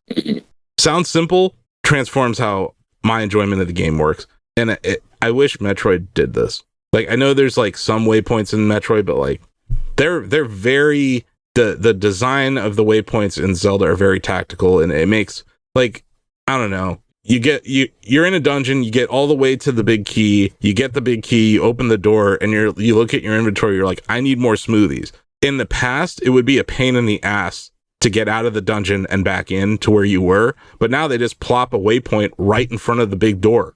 So, like, you're not like, oh, this is going to take forever. It takes like 5 minutes to go to a smoothie place, get your smoothies, come back, right? I felt like it's a minor thing overall, but it ends up being like a huge quality of life improvement. Yeah, and you can, like I said, you can upgrade Tri, and you can upgrade your sword, and you can upgrade other stuff. The other thing I want to highlight is this game's music is outstanding. Nice. I love the overworld theme. There's an overworld theme, right? That hasn't been a thing in the 3D Zelda games on Switch. But there's also that dynamic soundtrack where if you do come upon an enemy outpost, the music changes. Or as like you walk into the Hyrule stable, the music changes. Like they still have that really good dynamic audio design. And then like all of the songs or all the sound effects that you like in Zelda games, like the da-na-na-na, like all that stuff that you know and love is there. But I really do love like Zelda's theme in the overworld. Kakariko Village, that has a great song. Gerudo Village has a great song. But like it's not just, and this is where it kind of reminds me of Ocarina. Like the characters that you talk to have songs. So like the business scrub who sells you smoothies has a song and it's really good. Or this lovable, abominable snowman named Conde has a song. And I just want to say, like, I love Conde, the best character. He's adorable. He's sweet. And I'll do anything to keep him happy. It's just, I'm telling you, this game's so goddamn cute at times, guys. There's a side quest, and this is not a spoiler. There's a side quest where you can talk to cats. Like, if you complete the side quest, you can talk to cats in the game. They didn't have to do that, but you can actually talk to cats. And also, Zelda has a cat. You get to see Zelda's room in the castle. She has a cat. But yeah, like the character design is great. The audio around the characters are great, but also the stories that they tell I thought were pretty cool. Like in the Gerudo Desert, you saw this mother and daughter story between like the chief and her daughter, and like her daughter was Sira. It was like the only character in Gerudo who was like, "Hey, Zelda can help us," because that's what's interesting about this game. There is no Legend of Zelda yet. Like she is young. The king is still in charge, so not many people know her. And she's also in disguise because she's wanted. But like people don't trust her. They're like, you can't seal rifts. She's probably the cause of rifts, right? Because that's like the rumor being spread around the entire kingdom. So like instead of this story, I'm like, this game is different. instead of, Link having to wear a dress or whatever, dress up like a Gerudo woman, Zelda has to like earn their trust by showing her value and her ability to seal rifts. I thought that was like a cool key difference. And then, the stories that they tell, like there's a Goron chief named Darstan, and like he's super insecure, and he has this tablet of like 58 Goron sayings that he keeps reading. Like he's like, I'm sure I'll figure out what to do if I just read this tablet more. And like, it's funny because you see Tri, who like, let's just talk about Tri for a second. Tri, they have like personified a piece of the Triforce. Like it's like a talking piece of the Triforce, and the character learns empathy throughout it. They're like, hey, Darstan seems to be more confident, or like you're special, Zelda. Like it's not so many times like a companion AI is very robotic in these games. This is like, it reminds me of that Link-Navi relationship more than any game that they've had since Ocarina of Time and Majora's Mask, obviously. But yeah, I think the characters in this game are great. I didn't mention this too much in the review just because, I don't know, it's like 2,000 words. You guys should go read it. But, this has kind of been a year of rap beefs, right? With Kendrick Lamar and Drake. There's a musician beef in Echoes of Wisdom between the River Zora and the Sea Zora, and solving their beef was hilarious.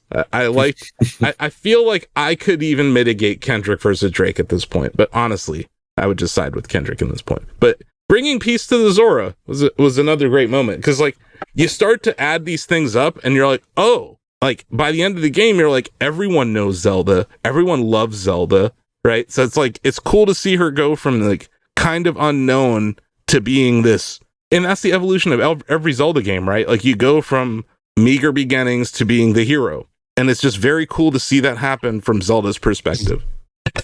So yeah, sounds like a winner. Sounds like something I can't put off, which I was going to do. Yeah, I would not. And I want to just highlight like one last thing, or a few last things. Nintendo is really good at misdirection in these games. Like, you'll be in a dungeon and you'll see this elevated platform, right? And like there's a door on it, and your mind is like, and this goes back to what you were saying earlier about puzzles making you feel stupid, David. You look at it and you're like, oh, I could easily build like a bridge or like a staircase out of beds to get there, but you can't, because they know how little power you have and you need like one more to get there. Mm-hmm. But what ends up happening, you don't even use that door as an entrance. It's actually an exit from something else. That you go through this, you end up going down through a ladder instead of up, and then you end up exiting through that. And it's like, you don't realize that until after the fact. So you could get stuck in those scenarios trying to solve a puzzle that doesn't exist. And I think that's like a funny misdirection that they do in the game. They do it a lot throughout the game. I don't know. Do you remember the boss battle in Link to the Past where you had to like parry the ball of energy? Yeah. I thought it was cool to see a reference to that. Like there are these little references throughout the game to the past, the other 2D games. There's Link to the Past references. There's Link's Awakening references. I think there's even Adventure of Link references in this game, and it kind of takes from all of them. I really like the 2D platforming stuff. But yeah, it's I don't know. I can't sing its praises enough. I like that there's like emergent gameplay opportunities. I think people like, it's going to be fun, David, like between us, like talking about how did you solve this? Here's how I solved it. Like that's what made Breath of the Wild cool, was like, it wasn't one solution, right? It was, how did you play it? Like David, I remember you were ridiculous OP. Like when you finally beat that game, that agency exists in this game. Like I saw how Ozzy started playing last night. He went straight for the horse. I beat the game without finding the horse, and then I found the horse. I found the horse the night before I posted my review. It was just funny though. Like I didn't need it. Yep. But yeah, I don't know. I could talk about this forever. But really like the puzzles. If you're a fan of like Zelda puzzles, this is your game. If you've been waiting to play a Zelda, this is your game. If you bounced off of Tears of the Kingdom, I think that a lot of those issues are not here. So yeah, I think I highly recommend it. I gave it a 10 out of 10. after kind of mulling it over in my head, I didn't have enough negative things to justify dinging it, I don't think. I haven't had any issue with the controls. My only issue is the single row for the echoes, and I feel like they could have solved that really easily. Like, you know how when you get an echo, you can view it in your notebook, which is a grid display. I wish that when you hit right on the D-pad, instead of that single row, you just opened your notebook and selected the echo from there, because you can browse them a lot faster. Like, that seems like a really simple solution to me. I feel that way about that same menu in Tears of the Kingdom.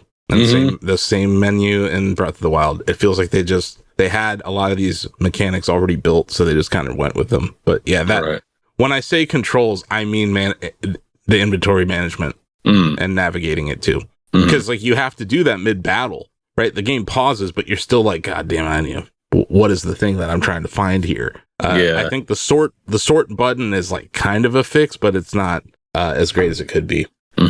But yeah, the Goron slate with 56 nuggets of wisdom was one of the funnier things in the game. But yeah, getting thrown in Deku jail was hilarious. Yeah, it's just funny things happen in this game, and it's great. But yeah, that's what I wrote a lot of words about it. Go read them, please. They're good words. And then just some news bits, because these are just fun facts about the game. It took me about 30 hours to beat the game. I obviously didn't 100% it, but I'm saying if you like mainline the quest storylines, it's about 30 hours, 35 hours. Echoes of Wisdom was originally a dungeon maker. And so many times when I screw up with Echoes, David, I'm like, gee, I wish I had Undo from Mario Maker. Yes. And that seems very apparent there. Tomami Sano is the first woman to direct a Legend of Zelda title. That's dope. And yeah, Grezzo developed the game. Nintendo confirmed. It's great. Highly recommend it. Hopefully you find a horse faster than I did. Pretty sure you will. And then just real quick, I downloaded Balatro on mobile. I played a game. It's good. I'll have more thoughts on it next week, I think. I want to give it a full football Sunday before I issue my final verdict. It is a horizontal form factor mobile game, because I don't know how they would have ported it otherwise, but that's the only negative I have right now is I like vertical games that I can play with one hand, and I don't think one-hand gameplay is very possible with this. Outside of that, it's going to be my second screen game during football Sundays. So yeah, that's what I've been playing, and I'm going to put my F-Zero save file back on my Switch OLED tonight, so I will be back on the streets of Mute City and Big Blue and Port Town soon. So I'll do it, Jill.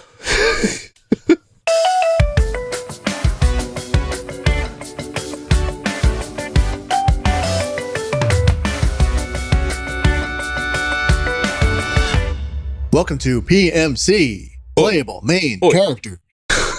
Wow. Okay. Today we have a game for you. And I wrote a little intro because I didn't want to forget any of these bits. So the following is a collection of video games that allow the player to take control of more than one character at some point in said game. Here are the rules so that we all know how to score and win. They go as follows. I will read a summary of a game. You will try to guess both the name of that game and the playable characters, the playable main characters of said game. I will give you a point for naming the correct game title, and I will give you an additional point for each character that you correctly identify. However, the pendulum swings both ways. I will deduct points for every incorrect game title or character that you offer as an answer. So don't buzz in. So you can have a negative if you score? don't know. You could have a negative score. I'm doing that so that we're not willy-nilly guessing. I'm throwing the hammer. There goes John Backflip. What? It's a reference to a few episodes ago. Strange callback, but yes. The creator of the backflip, according to AI, John, is John Backflip. Yep. Oh, Bob. Yeah. We all know him from 1300s. Yeah. And Bobby Frontflip. All right, go ahead. It was actually William Frontflip. William. Oh, sorry. I will offer this leniency. I will not be strict with last names or anything like that. So if you're in the ballpark, you'll get the point. So buzz in with your name. I will read a summary you will name both the game title and the characters. And again, you can name as many or as few as you like, because I will deduct for incorrect answers. Any questions?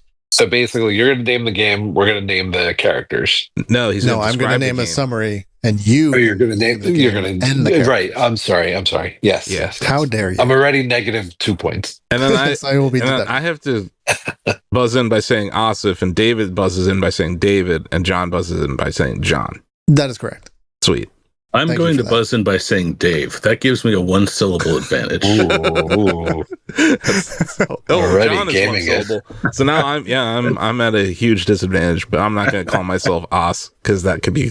You're ass. right.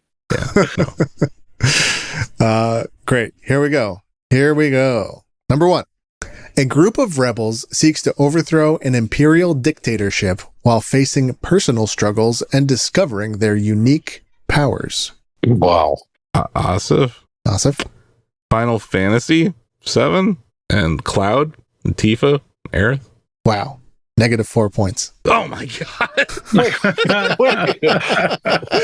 You could have told me I was wrong. This is rough. Wow. You guys don't I answer. do like how David and I are just horrified. We are keeping our mouths shut.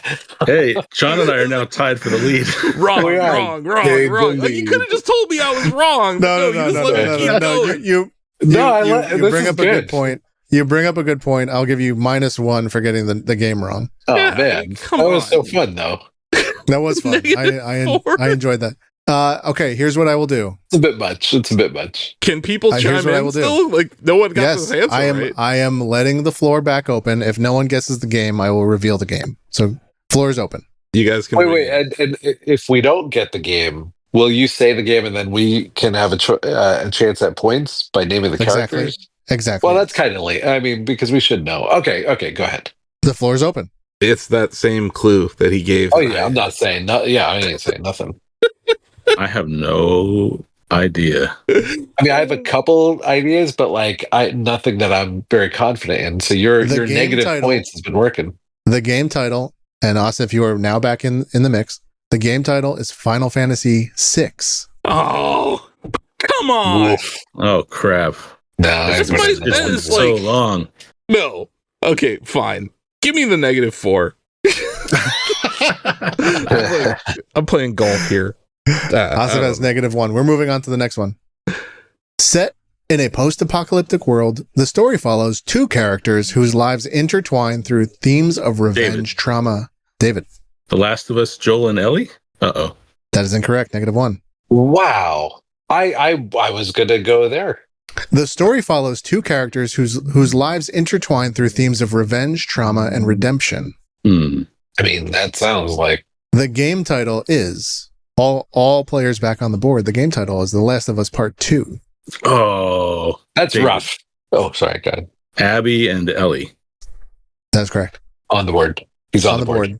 with He 1 has point. 1 point now. Or am I at 0? No, you got 2 points for naming 2 enemy. Oh, two people, right, but you okay. lost 1 point for not guessing the game right. Right. Well okay. done. Experience the origins of beloved characters in a crime-filled narrative set in 1980s Japan, focusing on their rise within the Yakuza. Awesome. Asif. This is very difficult. Okay. Yakuza Kiwami? Incorrect. Well, whatever. That's I don't, very tough, man. I don't know what Yakuza wanted to pick, man. There's so many. I suppose Alright, you'd have had to play this game. The game is Yakuza 0. Can Yeah. you name the characters? John. What did I hear, David, first? No, you're good. Oh, okay. Is it Kazuma Kiryu? That is right. That's all. You I'm stopping there. No, okay, no. I was going to say, you can optionally keep going. No. The theme of this game is that there are multiple main characters, which Kiwami does not have. I'm just throwing this out there. I'm going to get it wrong. Asif. Okay, Asif. Can you play as Goro Majima in this? 1 point to Asif. Well done. Yes! He's back on the board. Wait, hold on, real quick. What's what you said the game title? I No, did. you did. No. Well, I didn't say the game Oh, no, sorry. He said title. he said Yakuza 0. You chimed in and you said Kiryu. Okay. Yeah, And then you said I'm not going to answer because I don't want to lose any points. So then I came in and said Goro. Which is Goro correct. Majima would have been good. He's like Here we the go. Daffy Duck of that game. I love him. Yakuza 0 is fantastic. Well worth a play. Mm-hmm. A monster hunter searches for his adopted daughter while navigating political intrigue and battling supernatural threats in a richly detailed fantasy world. A what? Wait, who? A monster hunter searches for his adopted daughter while navigating political intrigue and battling supernatural threats in a richly detailed fantasy world. The game, of course, is Witcher 3. Oh, Asif? Asif. Geralt of Rivia? Correct. I'm not answering anything else. Any other takers? Yes, sorry. David. Okay. David. Yennefer. That's it. That is a -1. I don't believe you can Yes. play as Yennefer. Yes. Oh, you're right. Wow. This The answer is- I'm looking for is Ciri, Geralt's daughter. Yeah. Theory. That's right. Yeah. I'm not a big fan of that series. It was A rough. writer trapped in a nightmarish dimension and an FBI agent investigating John. a series. John. Oh, crap. Alan 3. Wake. Huh? Point to John. Do you continue There you or remove yourself? Wait, which I've never game did you played- say, John? Is it Alan Alan- Wake 1? I said Alan Wake. So, Joe, is that the first one? Yeah, Oh, you shit. got it. I got it. John got it. Yeah, I messed up. I got It's it. not Alan Yeah. Wake. It's not. It's Alan It's Wake not Alan 2. Wake. Because if we're doing this, I want my point for the last of Wait, I said Yeah. Alan. I said Alan Wake. You didn't let me finish. Also, if we're gonna start debating each other's answers, I think I have an issue with some of the pronunciations that I've been hearing. That's true. Is it Geralt or Geralt? Is it Rivia? Rivian? Like, what is it? It's not Rivian. That's an EV. Okay. For now. I didn't let John finish. Give it to him. Alan Wake 2, right? Was that the answer? That is the right answer. I'm not saying it. The problem is, like, he cut you I off, was John. saying He a said you're word. right, and then He cut me off. I was like, Alan Wake. And now it's like the end of The Sopranos. Was I going I to say screwed something? up. Guys, I screwed up. I'm going to move on to the next one. I screwed up. Okay, let's we go. all That's get a fine. point. That's well, I don't know about It that. doesn't matter. Siblings struggle to survive during the Black Plague in medieval France, facing both human and supernatural threats. Oh, Asif, Asif, Plague, Tale of Innocence. I will give it to you. Yes. I'm not going to say anything else. Okay. I don't know the name of a Yeah. character in that game. The rat. Any other takers? The The rat. The rat with the bubonic plague. No takers. I'm not saying a word. David, Those any are cool takers? games. it's come to my attention that I do not know a lot of games with multiple playable characters, apparently. I got nothing. The correct answer is Amicia and Hugo. Yeah. Oh, yeah, of Those, course. those yeah, are the of course. siblings that you can The Mario play. Luigi. How could we During the forget Hugo? Hugo is a very French name, though. It is. I did remember Hugo, believe it or not, as I put this together. Now that you mention it, I do. That was a good game. It's cool. It was a good game, yeah. Strangely, it had the look of a disappointing one, but A it came crappy through. game. Yes. Heroes from different dimensions team up to stop an evil emperor from conquering the multiverse using advanced weaponry, gadgets, and healing rifts. Asif. Asif. Ratchet and Clank are a rift apart. Yep. And Ratchet Oh, brother. is my answer for a playable character in it. There's also some girl, but I don't know her name. Any other takers? No. I played I it, but don't. I forgot if Clank was playable, so we're going to not talk. No. Clank is like a backpack, but it's like Banjo and Kazooie. I kind of concerned. No, I played it. It was very good. Just, I forgot if there was like. There's level another or playable something. character. I can't Yep. remember her name, but she's in it. The other playable character, I believe, is Rivet, Yes. very good. and I think you can play as Crank. I think there's like There might be a Clank mission or something. I think there's like little Crank or Clank? Again, the pronunciations. Clank. I said Clank. I said Clank. He No, said- I know think you I said said, Clank but too. I think, Joe, I think we're going to want to rewind that and we're going to hear you We're clearly. gonna throw a red Crank. flag and Yeah. VAR. All right, here we go. We need Ratchet VSS review. Sorry. 2 masked and suited men must team up to confront new threats in New York City, balancing John. their personal life. John? John. Is it Spider-Man Miles Morales? Asif. It is not. Asif. Oh, darn it. Spider-Man 2. Mhm. Peter Parker. Miles Morales. And the symbiote Venom. Wow. Damn. I'm gonna have to take your word on the symbiote. I didn't play the game. You didn't play the game? No. Well, let me tell you. I am right. There are 3 playable. Actually, wait, hold on. Mary Jane Watson too. There's 4. Oh, Boom. That one I knew. You can play as Mary Jane. You can play as Peter's Spider-Man. You can play as Miles Spider-Man, and you can play as. There is a time where Venom. The symbiote takes control of certain characters, so I'm going to consider the symbiote a separate playable character. You just pulled away. I know. Also, Look at me with my PlayStation knowledge. What is going on here? also Goro Majima. Right? Sorry. I said Goro Majima though, dude. I know that was good. I thought he was. Have you seen that? We're gonna talk about that later. We'll talk about that later. The pirates in Hawaii. What the hell's going on? Yeah, I'm looking forward to that. Let's see. Well done. Here we go. A group of friends' lives are at stake as they uncover dark secrets and face terrifying threats during a night in a remote mountain lodge. David. Until Dark. I am not going to give you the point. Okay. John. Until Dawn? That is correct. Ah, damn. Close, David. So close. I don't know anyone from that game. Then it's gonna. I'm not saying anything. I want to make a joke, about Hugo and Mario, but no, I don't know any of the characters. Fair enough. The names of the characters in this game, if there are no guesses coming. Yeah, no guesses. Sam, Mike, Jessica, Ashley, Chris, Emily, Matt, Josh. Yeah. So you could have just named any Bobby, millennial. Hank, Frank. Yeah, I got you. We saw what happened when I did that. I got -4, so I'm not doing that again. I didn't give you the -4. I know, got a but you negative- tried. I had to appeal. I didn't try. We went through due process. We went through the Supreme Court for it. A covert operative and a rookie soldier uncover a massive conspiracy involving a new type of Metal Gear weapon. Asif. Oh. Oops. Metal Gear Solid 3, 2? 2. Twin Snakes? Whoa. Oh, what do I do? You just Oh messed my! up. You should have stopped. You got to I think shouldn't that's have a said negative. Twin learn Snakes. from Alan Wake. God damn I it. think that's a negative Alan 1. Wake. Yeah, man, I was right. Floor's Someone else open. chime in. Someone Metal else Gear. chime David. Metal Gear Solid 2, Snake and Raiden. Oh. I'm going to give it to you Oh, because it's technically correct. I am. I'm going to give it to him. Wow. Lenient. The tagline on Metal Gear Solid 2 is Sons of Liberty, That's Right. what which I'm is fine. saying. You No, gave I'm me kidding. the correct MGS and the correct playable characters. I'll take it. Well done. Was Twin Snakes after 2? That's the remake of 1. It's the remake of 1. Okay, I'm The sorry. GameCube exclusive. Yeah. Obviously, I had that one, but okay. Yeah. Right. Oh well. In a near future Detroit, androids gain sentience and struggle for their Awesome. freedom. Asif. Detroit Become Human. I'm It's a not good game. guessing. I'm not guessing. That's a good game. character. I like that. I'm not guessing a character. I don't know, man. Oh, Where are all the black people in Detroit, dude? John, John. the character. Bobby Robot. It's a negative 1 point. God damn.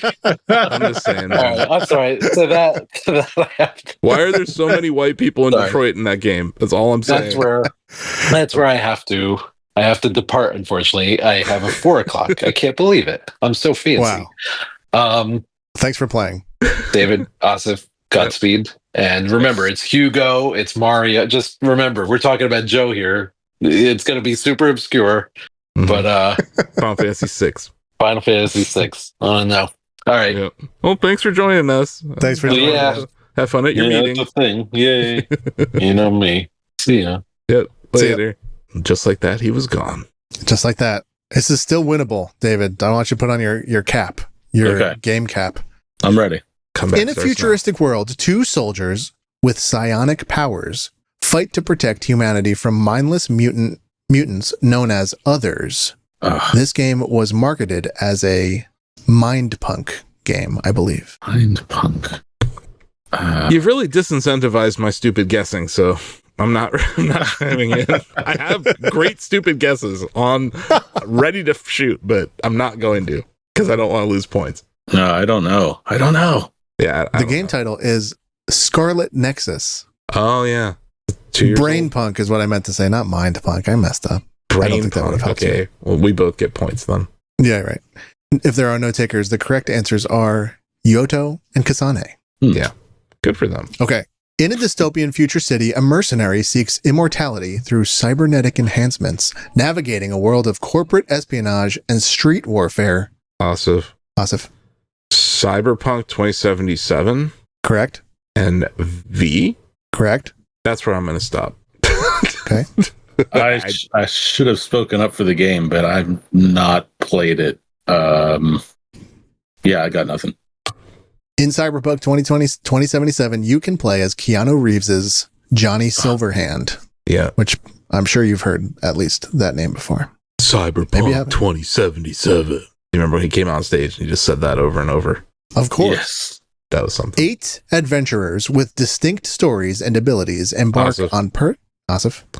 Octopath Traveler. Correct. Not going to name anybody. Wow. If David, this would be the moment where if you knew these names, come back. you could come right back in it. I know. Is it Octopath Traveler 1 or 2? It's one. Well, it was a crapshoot on Asif's part, and he got it right. Okay. So it is the first game. I've only played the second. I played it last year. It's on our must play list. I don't want to. No, I don't know. Sure. Yeah. Okay. Fair enough. Ophelia, Cyrus, Tressa, Ulbrich, Primrose, Alfin, Therian, Hannet. Yep. Those are all names. I can confirm. Multiple Look at me knowing protagonists. Octopath. Sorry. Multiple protagonists face a global bioterrorism crisis, each with their own. Asif? Resident Evil 2. Oh, Claire and Leon. Incorrect. All of it was wrong? Well, can you finish game is the incorrect. description? Each with their own unique missions and perspectives on the unfolding events. Was I wrong with the game? Yes. Okay, that'll help you, David. Not much, but help you. David, Resident Evil, Jill, and Chris. Incorrect. The game is both players back on the board. The game is Resident Evil 6. Okay, David. David. Chris, Leon, Ada. Oh my god. I think his name is Jake. 4 points to David. Wow. All right. God. I knew I was screwed when it was the Resident Evil, so I tried to jump at 2, but yeah, well done. 2 survivors of a zombie outbreak must navigate a city overrun with undead and uncover the truth behind the bioweapon that caused the disaster. Wait, Asif? Is this The Last of Us? No. Okay, well, there's -1 for me.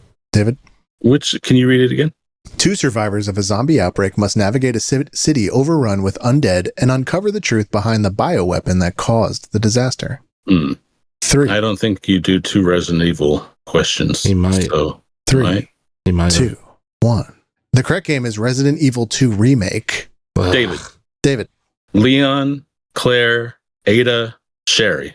I don't have Sherry. I have to look that up. Sherry, you play on Claire's campaign, and Ada, you play during Leon's campaign. Wow, he's back. The current tally is 12-11 in favor of Asif. Wow. What a turn of events. Back-to-back Resident Evil questions have that effect on games sometimes, Joe. Jeez. Have you seen David play those games? No, I haven't. I didn't. I don't know. I don't know anything about his fandom. He's got like pro speedrun strats, man. And I'm working on the Bear Trap only run of RE4 Remake still.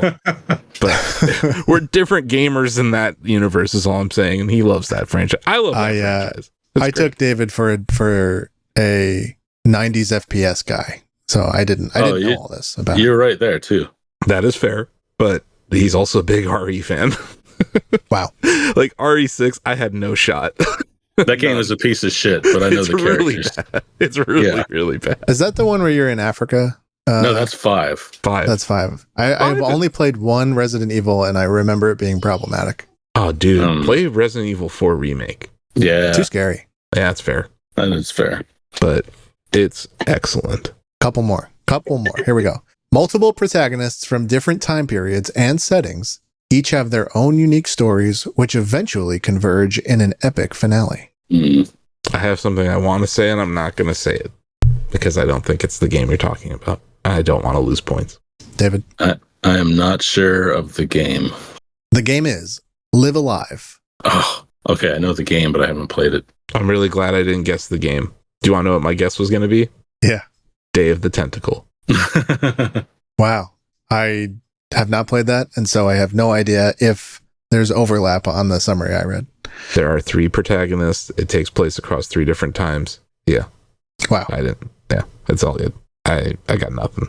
I know this game was reviewed pretty well. It got a remake recently or something, like a remaster. Yeah.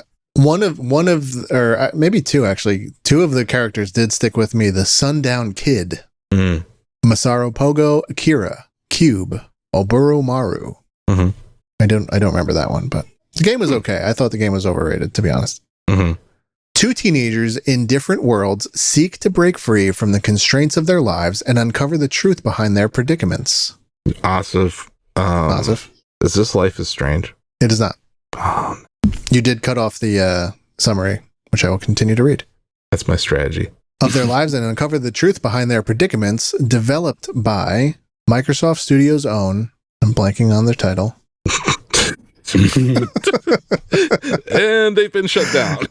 Developer of Psychonauts. Oh, Double Fine. Double Fine. I should get points for knowing that. Well, we'll see. I shouldn't. The game is Kickstarter funded Broken Age. Oh, yeah. A classic 2 main character campaign. Can't remember anything from it, but yeah. I did not play it. It's good. I did play good. it. I can't remember their names. Vela and Shay are the 2 main characters.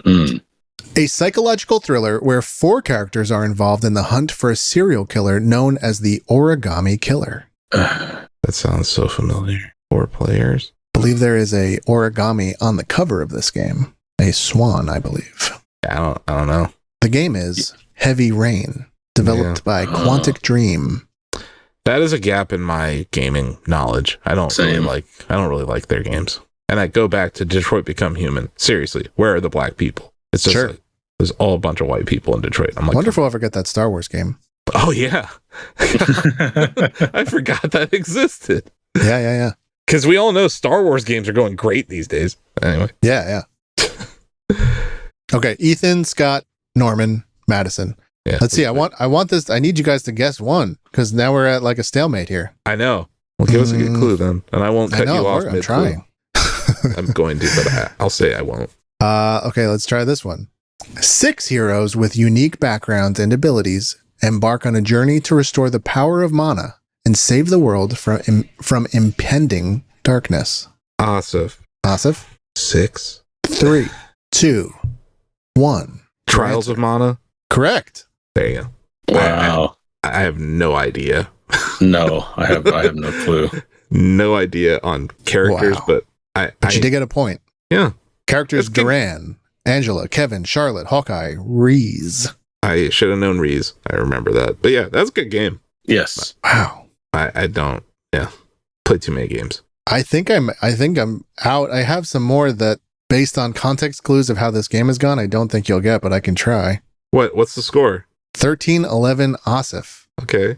And you're trying to create more clues so I can lose? Like, what are we doing? No. I'm saying I have a few left, but based on how this has gone, I don't think either of you will know. Okay. Well, give it to us because you have 2 clues left and David's down by 2. And if he gets any of the characters, he could win.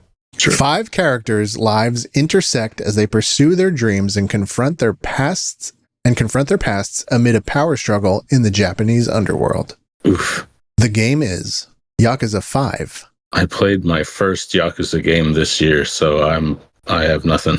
I'm just going to remain quiet so I don't lose points. 2, 1. Well, unfortunately, Kiryu would have been an acceptable answer at the very least. Yeah, I should have said but that. there are more characters that I won't bother going over because they are specific to this episode. Let's see. You're proving me right. 4 protagonists navigate the criminal underworld of Kamurocho, uncovering a complex web of corruption and betrayal. 3. Yeah. Wow. 2. The game is Yakuza 4. A little heavy on the Yakuza this week. I understand why, but yeah, I got nothing. No, I don't know. 3, 2, 1. David, I was giving you a layup there. You're supposed to say Kiryu. Oh, is it the? I don't know. I'm not familiar with the franchise. Like the Mario. He's like the Mario of that game. But I was also afraid of saying it, so I'm like, I'm just not gonna. I was in that situation where like I was just playing to not lose. I wasn't playing to win. But it worked. The only Yakuza game that he is not playable in is Ishin, I believe. That one's a guess. and Like a Dragon, he's in the game but not playable. Mm-hmm.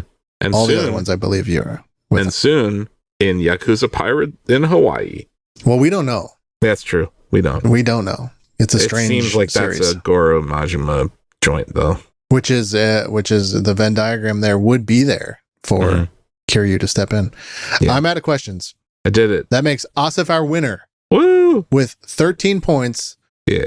To 11-2. John straggling in the back with a poor performance at 2 points. Oh, John really Jill Stein David there. Brutal. Wow. That was a really fun game. I like that. Yeah, that was solid. Good work there, Joe. So I think thanks for the niceties there, but obviously very challenging. I apologize. But you're like that. The first time you come up with a game that's usually hard, but then you refine it. You brought back a game last week that was a little easier and ended up being fun. So no, I like that's the game. Right. Next time I won't make you guess the game title. We'll tweak that one. Yeah. I think we're ready to move on to story time. This is a long episode. Fitting for our long reads editor to be here, I suppose. But it's also like it's Zelda. Zelda week. Are we not supposed to talk about Zelda? Gotta talk about Zelda. All right, let's do a quick break and then and head over. Yeah, we'll be right back with story time, so stay tuned.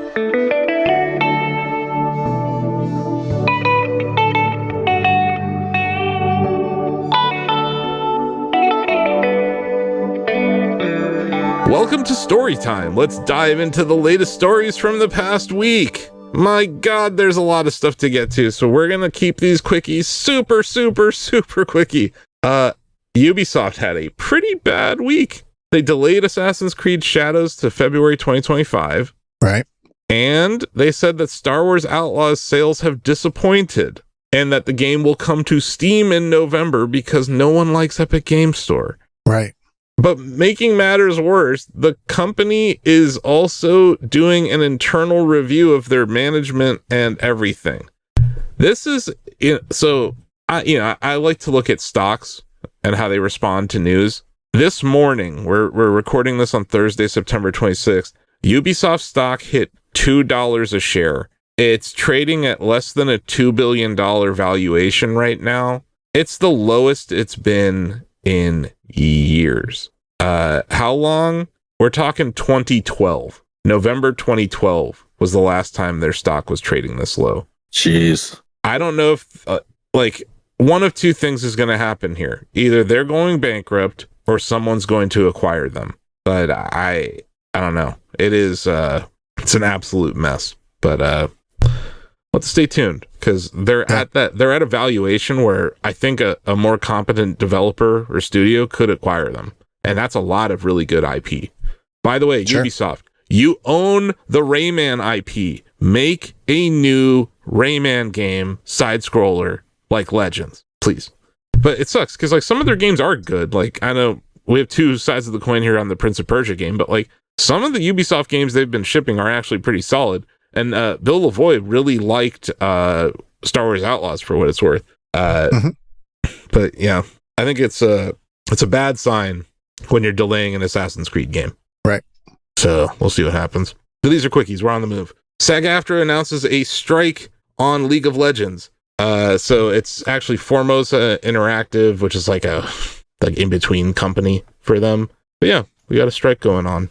Is that for the Netflix show, or what does this mean? This isn't with the primary developer, but a company that provides additional work on a slew of blockbuster games. So this is a third-party studio that provides help on developing League of Legends. So it is voice actors in a game, not the not Arcane show. Not Arcane, no. And then we did get a new Arcane trailer too, by the way.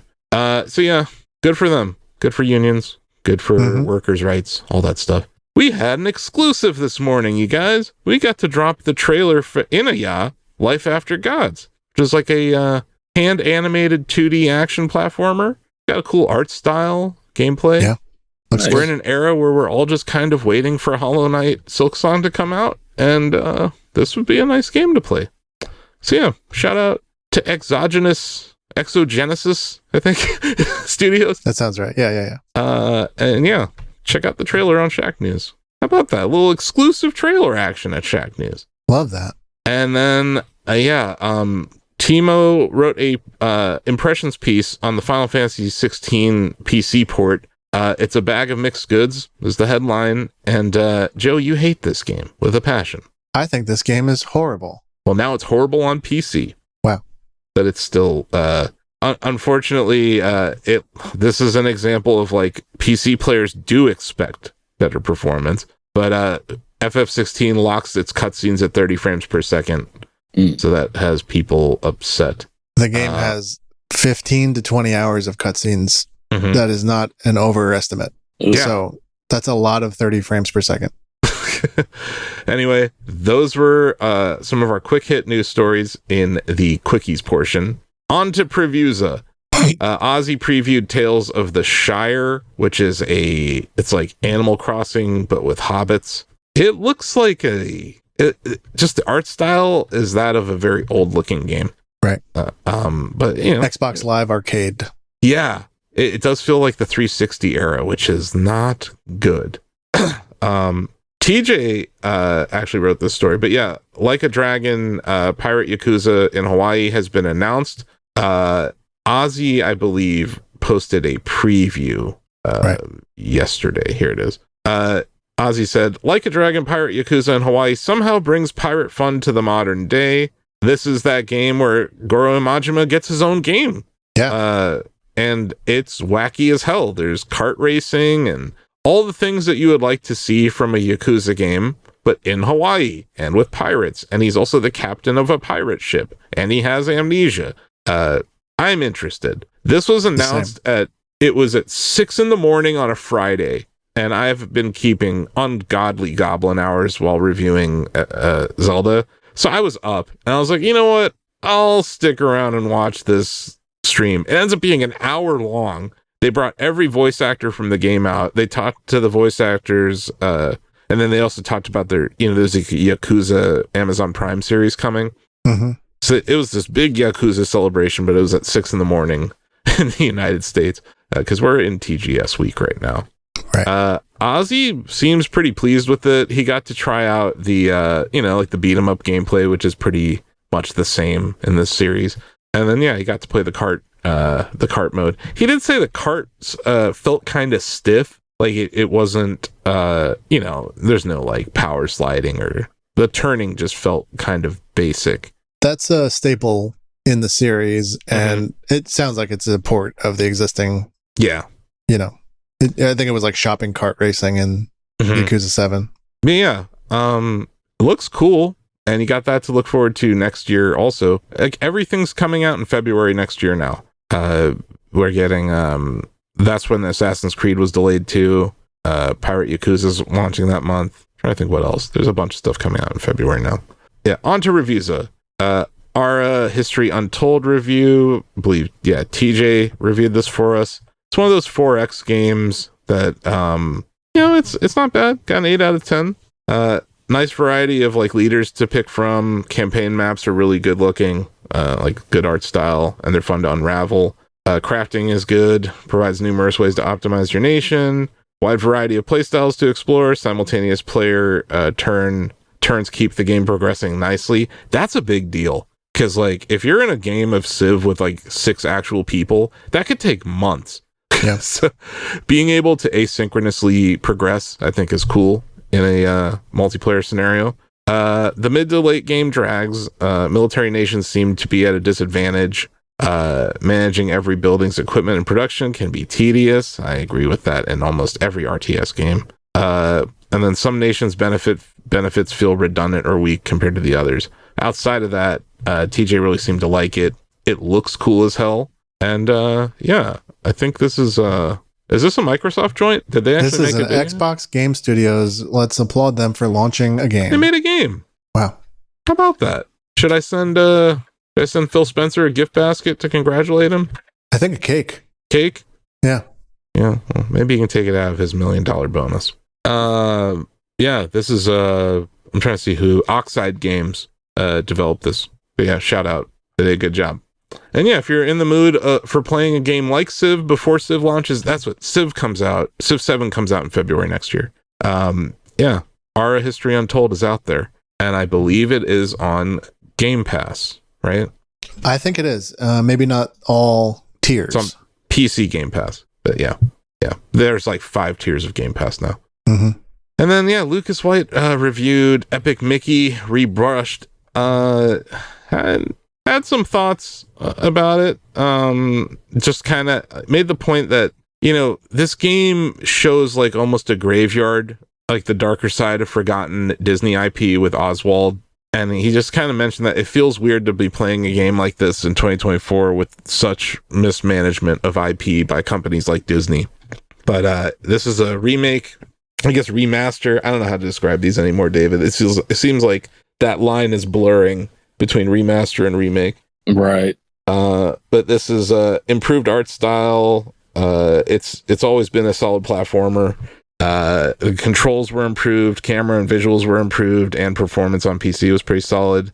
They actually give artists credit in the art gallery portion of it, so that's pretty cool. Central gameplay gimmick still feels kind of hokey, was one of the negatives. And story rings hollow in today's context, because like when this came out for Wii, you know, it wasn't, I don't know, we hadn't seen as much consolidation in the entertainment space as we're witnessing in the last decade, and Disney specifically has been like the Borg absorbing a bunch of stuff. So yeah, I don't know, if you really really really liked Epic Mickey, Rebrushed will probably be okay, but I don't know, I never really got into the Epic Mickey games. They're fine. So that's reviews. Obviously, I reviewed The Legend of Zelda Echoes of Wisdom. Right. I gave it a 10, and that's all I gotta say about that. We already talked about it earlier. On to Tekuza, which is not trademarked. I've noticed, Joe. You didn't Well, trademark. it's being filed currently. Okay, there you go. Stop me if you've heard this story before. An OpenAI executive left the company. Actually, three of the highest ranking people at OpenAI all quit yesterday, with OpenAI CTO Mira Murati leaving the company. She famously did not answer a question about if they trained their video generation platform on YouTube videos. This is, I think we're about to witness the Emperor has no clothes moment for AI, because, you know, we mentioned this a few weeks ago. OpenAI is doing like a roadshow trying to raise money for their next valuation at $150 billion is what they're going to be valued at. Yesterday, Sam Altman, the CEO, announced internal plans to shift the company from a nonprofit to for-profit, and announced, I think he's getting like a 10% equity stake in this next round. So he's going to have like somewhere around $15 billion of equity in the company. I don't think that it's a coincidence that the day that the company decided to turn for profit, that a bunch of the founders left, or a bunch of the early employees left. It's also the day after the voice demo. I think some of these people are just taking their money and running, because they know what we've been talking about ad nauseum on this show. AI is worthless without training data. And until they figure out how to compensate the people whose copyrighted information they're training on, the monetization of AI will be suspect. No one has answered that question yet, other than, hey, we'll pay Reddit. You know, Google's paying Reddit, right? Elon Musk is training his AI on Twitter information. You can go in your settings and turn off being part of that, but by default, he is training on tweets. Google is obviously using the data that they've been scraping for years to inform their AI. So I think what we've seen is like a lot of decent demos at this point. But that refrain from earlier this year or late last year, where all of us were going to be replaced by AI, it still hasn't happened. And I do wonder what this means for the broader tech industry, because so much of the current bubble that we're in is AI focused. And if this company, which is at the forefront of large language model training, has their chief technology officer is quitting, what does that mean? It means they're scared. They're scared. So we'll find out. Stay tuned. There's a rumor that Apple may invest in the next OpenAI round. That would be a huge mistake. And yeah, Microsoft's already put a ton in this, but they're already developing their own rival to it. So I just, I don't know. This just has me skeptical. But we're on to more Tekuza. MetaQuest 3S mixed reality headset revealed at Meta Connect 2024. You know, I went to every Oculus Connect, and Oculus Connect 1 felt like a homebrew meeting back in the early days of Silicon Valley, where people just had laptops in the hallway and they're showing you games and stuff. It was the Wild West. This felt like an Apple event, and I mean that in a good way. The thing that Mark Zuckerberg showed off, and also just how weird is it that Mark Zuckerberg is like now the amiable tech CEO that people like actually like? It's interesting just how things have changed. Elon Musk is hated. Mark Zuckerberg is beloved. Okay. Just a reminder, Facebook allowed for a genocide to be organized using Facebook groups in Myanmar. Anyway, they also make young women want to kill themselves on Instagram. Anyway, they showed off these Orion AR AI glasses that shit all over Apple Vision Pro. Apple Vision Pro is passed through, right? AR using cameras. These are transparent screens that are going to have projection onto them. This is the closest thing I think we've seen to AR. And I think Facebook has the money, the patience, and now the tech stack to actually make a compelling AR head-mounted display product. I don't think this MetaQuest 3S is that, because actually it's inferior to the MetaQuest 3. What's interesting here is they're making a $300 headset, which is good, but I don't know if cost is the problem here. I think the form factor is still a problem with VR. Yeah. So yeah, but yeah, I think they showed off some live translation stuff too. I think the work that Facebook is doing in AI is actually kind of useful and interesting when compared to OpenAI or Copilot or, you know, whatever the hell Apple Intelligence is going to be. Like, I don't have a problem texting my friends. I don't need Apple to write text message replies for me. Right. But I can't speak Japanese. If I can hold up, or if I can wear glasses that detect the person speaking Japanese to me and can translate what they're saying in my ear in like close to real time, that's very valuable. I don't think we're there yet, but we're like getting close to that like universal communicator moment in technology. And I think that's going to be hugely important for humanity, because then we can all talk to each other and we might be able to learn from each other. This is also a great accessibility product for people who are visually impaired. They're actually going to be working. There's a service called Be My Eyes, where you can hold up your phone to what you're looking at and an actual human will tell you what they see, which is super valuable for someone who's visually impaired or blind. They announced that they're going to be bringing that to the Ray-Ban product that they have. So like the Ray-Ban thing is it's point of view capture and it has AI in it. This Orion project starts projecting stuff into the world, and you know, it's like holographics being overlaid on real world. But I honestly thought that was more interesting than a $300 VR headset.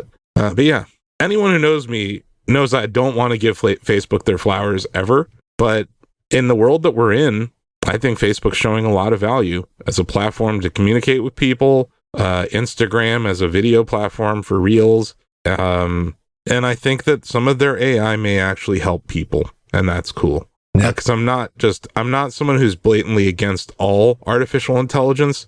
I just don't think you can replace David with an AI. That's my crazy take. But I mean, we could, if we just sat there and trained an AI on all of David's long reads, it could talk to us about stuff David's already done. But like, can it tell you what David's next read or next long read will be or next book? No. That's the problem here. Like, I could train an AI and be like, hey, write a book about, I don't know, bug snacks, but in the style of David Craddock. It can't do it because David spends hours interviewing people. So many executives are failing to understand that basic concept. Right. that I think that our industry, media, tends to overcorrect, and we get irrationally exuberant at peaks, and we overcorrect at the bottoms. And I think we're getting close to the bottom of the media recession.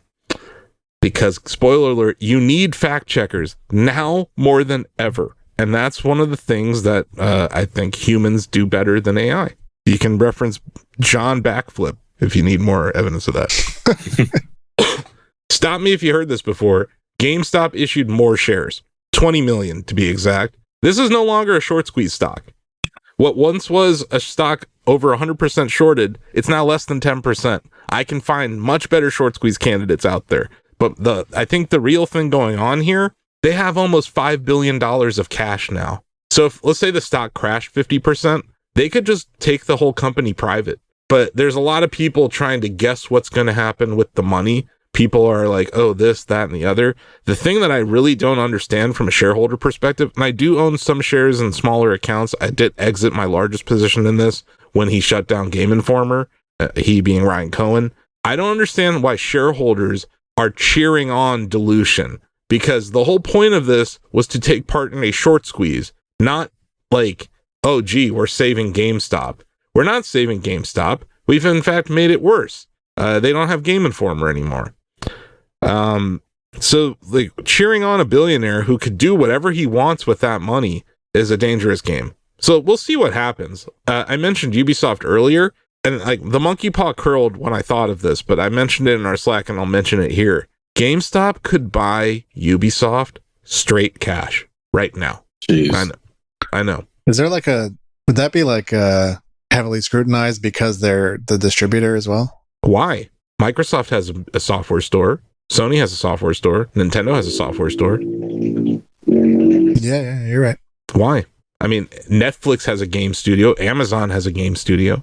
I think it's impossible to claim that a $10 billion brick and mortar retailer acquiring a game studio would be antitrust. I think there's other issues where the Ubisoft shareholders might not want to be acquired by GameStop. But like, there's an example of something they could do that's actually realistic and feasible. The idiots on Twitter and on Reddit are saying that they're going to acquire Unity. Unity is valued more than GameStop. So riddle me this. How are they going to acquire an $8 billion company with only $5 billion of cash? They can't. Maybe they could take a stake in it or whatever, but I guess the question is GameStop's final pivot going to be buying a company that's better than GameStop? Because if that's the case, maybe the stock can go higher. If that's not the case, I think people are cheering on a stock that's just going to sit here and do nothing for years. Because I wouldn't short it, because like I said, they have a ton of cash on their balance sheet, but I wouldn't stay long it because they don't have an original thought in their body right now. So yeah, just another week where fuck you, Ryan Cohen. And everyone who was like, you got to directly register your shares, you got to do this, you got to do that. All of you were wrong. Admit it. Move on with your life. People who have religion about stocks bother the hell out of me, because that's not how this shit works. Stocks are results driven. And if you look at the results at GameStop, like I have intensely for the last 4, 5, 10 years, they're not good. And this pivot to used game sales is god awful. And then also I saw this, you folks know MinMax? Yes. No, I love MinMax. Okay. Yeah. But like you guys know what I'm talking about. They Sure. went to a GameStop at the Mall of America, and they found items that were at Game Informer's office that are now on display. Like there's like there was like a Like in a statue museum of a character. style? Like museum style, or just like decoration for the store? Like Decoration for the store. I'll drop it in there. But like Game Informer had this very cool video game museum collection at their office, and it seems like they're just going to put them in random stores now. And maybe have sold some of them too, which is just lame. Anyway, I still think that like anyone who shuts down Game Informer has no idea. I don't think Ryan Cohen knows a damn thing about video games. If you're going to shut down Game Informer, you have no idea how the industry views media or anything. And the thing that really bothers me, and like the longer it's been the case, it really, really bothers me. Unlisting that entire website's history has damaged the internet. There is so much good content that Game Informer created over the years, not just in magazine form, but digitally. That's all gone now. That's the most short-sighted nonsense ever. So it's like a combination of things. He fucked us out of the short squeeze. I don't know why anyone would trust him after what he did this year with the 3 rounds of dilution. So like, he better have a great acquisition or else they're fucked. And yeah, anyway, end rant. I miss Game Informer. Same. Story time for the state of play. Okay, this state of play, what'd you guys think? Did you watch it, David? I did not. I completely missed it. Okay, Joe, you watched it, right? I watched it. Yep. What'd you think? I mean, this is the classic state of play that makes me feel like maybe this isn't for me anymore. Like gaming. What am I getting out of this anymore? You're getting a Metro game in VR, Joe. Yeah, I was really down. Pal World. You want some Pal World? No. No. What about Alan Wake 2 DLC? That was cool. That's like cool. Not platform specific. And then Sonic and Shadow is getting a Keanu Reeves a Shadow voice pack DLC. Oh boy. But here's the 2 things. Monster Hunter Wilds got a release date, February 2025. By the way, every game's coming out in February 2025. Right. And Ghost of Yotai, the sequel to Ghost of Tsushima, was announced. And the game features a female protagonist. My friend Erika Ishii got the role. And it's like performance capture. I'm super stoked for her. That's amazing. I like seeing good people get rewarded in this industry, and Erika works hard as hell and deserves it. Which leads me to my second point. The worst people on the internet are doing that thing again, where they're like, oh, this game's woke, blah, blah, blah. That game looks gorgeous. Yep. The first game was really fun, and I don't care if you don't like female protagonists. That does not matter to me. Is the game fun? That's what matters. And I really like Sucker Punch. They make fun video games. But yeah, Erika's been getting attacked on social media all week since this announcement. Oh, man. And I try not to give much time to those people at all, because I think when you feed those trolls, it's what they want. But yeah, I don't want to see my friend get harassed on the internet either. So yeah, some gamers are terrible, and they're on Twitter. That's basically it. But yeah, that was what was announced. But I think Monster Hunter Wilds looks really good. They showed us some Dragon Age gameplay too, Joe. I don't know if you saw that. It was like a fight with a dragon. I did. I didn't love that. Yeah, I think I'm out. Yeah, I'm not. I'm definitely not in yet. But I also, the year that we gave Inquisition Game of the Year, it was not my Game of the Year, but it was also before I had a vote. Man, times have changed. 2014 Shaq News was a different animal than 2024. Jesus, it's been 10 years. Yeah, next month, guys, it'll be 10 years for me as CEO. Wow. At least 10 years from when I was named CEO. Anyway, anything else to say about the state of play? I thought the Astrobot trailer, I'm happy they led with Astrobot. I was like, yeah, that's what you do. That's your mascot. Roll with him. Yeah. But I found it to be mainly a disappointing event until the very end when we got Monster Hunter footage and Ghost of Yotai. I think just my attempt at not being cynical and sounding jaded is really masking, I think, a reality where this is just not what 2017, 2018 state of plays were like. Those were cool. Mm-hmm. And those were like at E3 2018. I don't remember the exact year. I think it was maybe 2017, actually, maybe 2016. Mm-hmm. When the God of War trailer dropped, everyone in that theater lost their minds. Mm-hmm. And I'm not going to say rightfully so. It's a freaking video game. Okay, cool. Yeah, we all got too excited. That was really, really, really out of the blue. Like, why is he Nordic? I don't know. It's like, it just, everything feels very safe at the moment. Obviously there's a lack of announcements overall, right? Like there's just not a ton happening, but then it also kind of always feels a little bit safe. Ghost of Yotai looks cool, and it's a sequel. Yeah. So I don't know.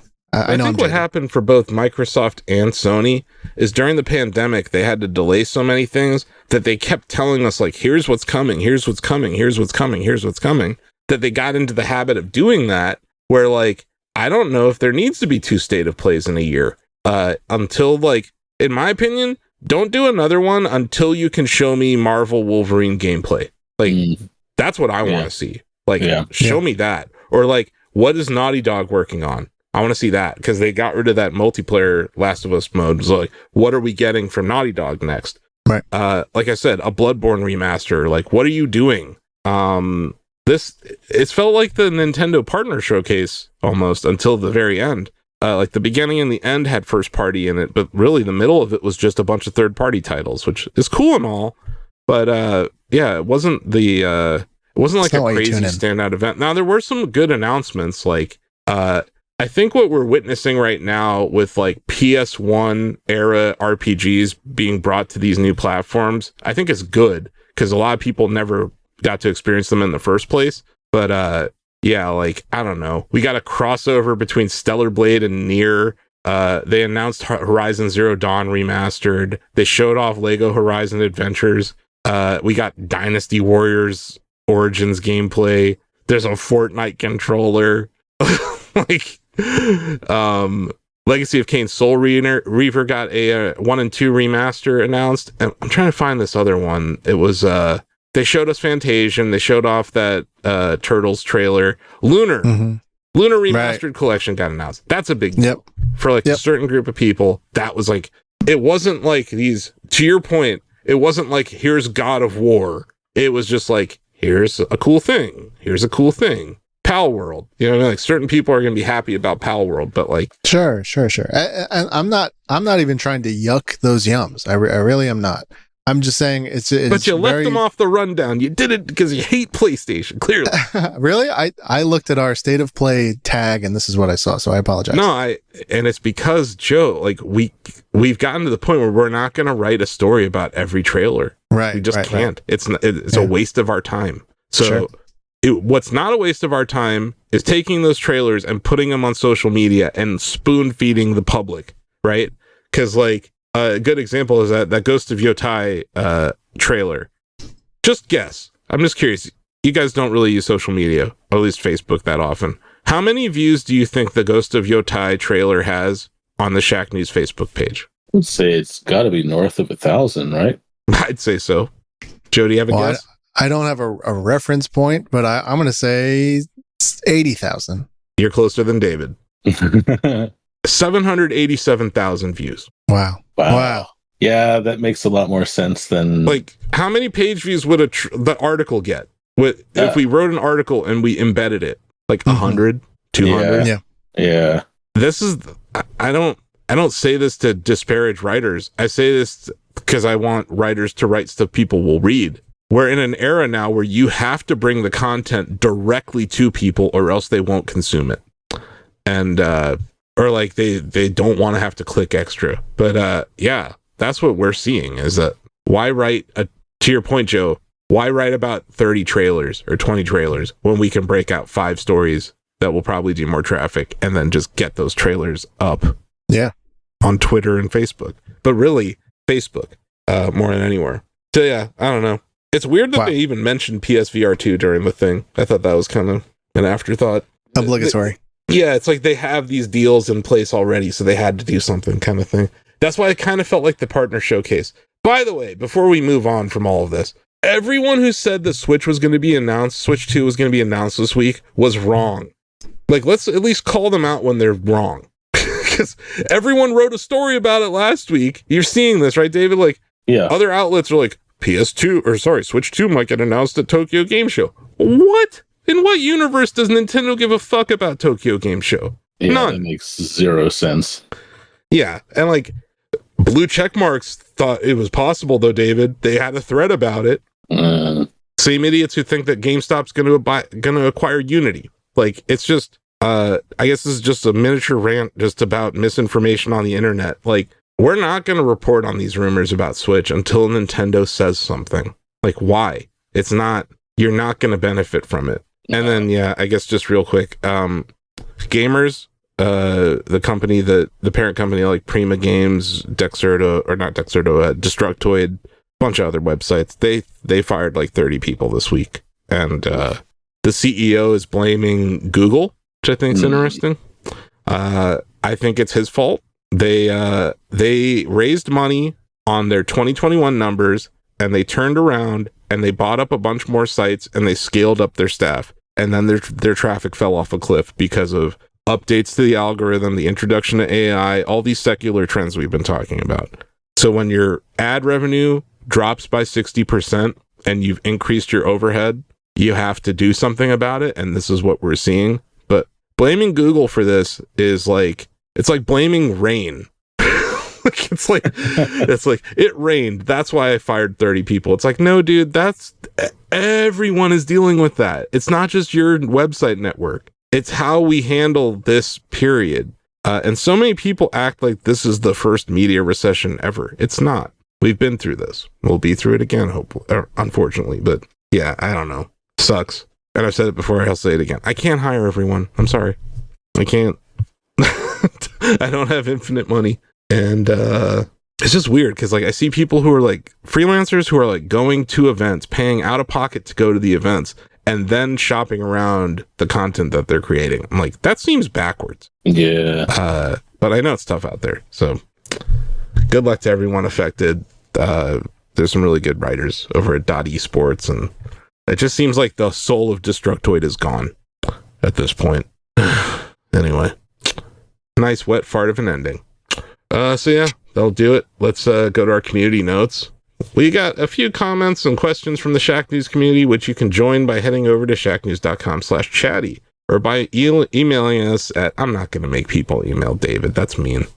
You can email me this week, asif.khan@shacknews.com. And it's really a spelling test of if you can spell my name. I feel like this podcast has been an educational tool for people on how to pronounce my name at the very least. But yeah, the spelling test will be the final boss for this week. If you can spell my name correctly, you can email me comments about the show. Or you can just comment on our YouTube channel like Mamu does. Haas Mamu says, finally, Asif has regained family honor. Breath of the Wild is back home. Because I got the Breath of the Wild question right last week. And yeah, shout out to Haas Mamu. He's a prolific listener and commenter of the podcast, so I'm sure he'll enjoy this extra large episode.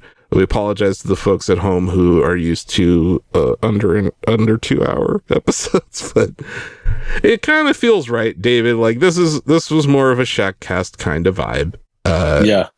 I was like, I need to talk about Zelda on a podcast. And I'm like, the idea of doing that without David just felt fundamentally wrong. I appreciate that. Like Shackcast, it was basically David and I talking about Breath of the Wild for years. Yeah, it was. So like, I was like, I have a feeling we're going to want to talk about Echoes of Wisdom more as like you play through it, and Joe as you play through it, and John plays through it.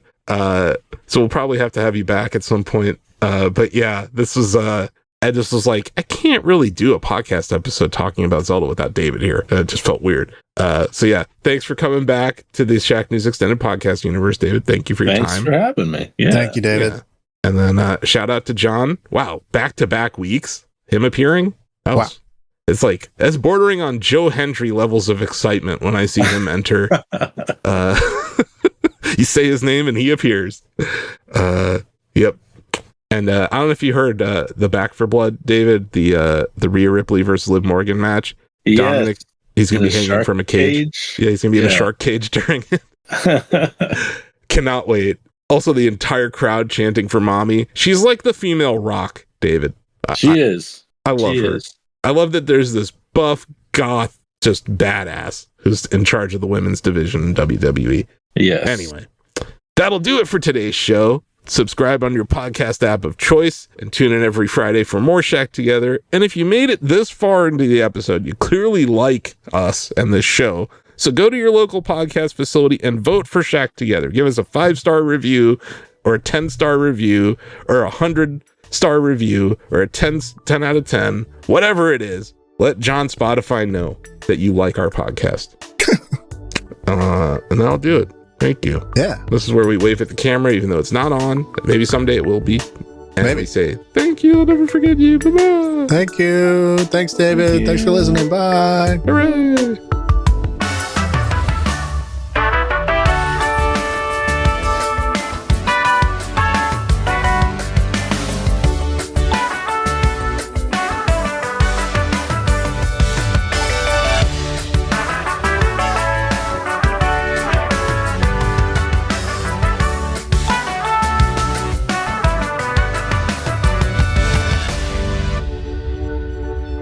Shack Together is a Shack News production. Shack Together is a Shack News production. Shack Together is a Shack News production. Shack News is a multimedia company consisting of a variety of entertainment properties, including shacknews.com, video game and cutting-edge technology coverage with evergreen video, guide, and long-read content, providing readers and viewers with the latest reviews, previews, interviews, and news. Shack News content is readable and viewable at shacknews.com, Facebook, YouTube at Shack News Interviews, and Shack News VODs, Twitter, TikTok, Instagram at Shack News Media, Twitch, and more. But that's not all. You can play Bubbletron, our first video game. Combine 3 ideas, hit the market, and get your money hat. Bubbletron is a daily game in the style of Wordle, where players can launch a company and see its valuation instantly. Hit that high score and brag to your friends. Visit bubbletron.com to play. There is no download required, no signups required. But if you are into app downloads, we have the cutest one on the planet. It's called Shack Pets, the ultimate battle for cuteness. Swipe your pets to victory on iOS and Android in this Tinder-like app for pets.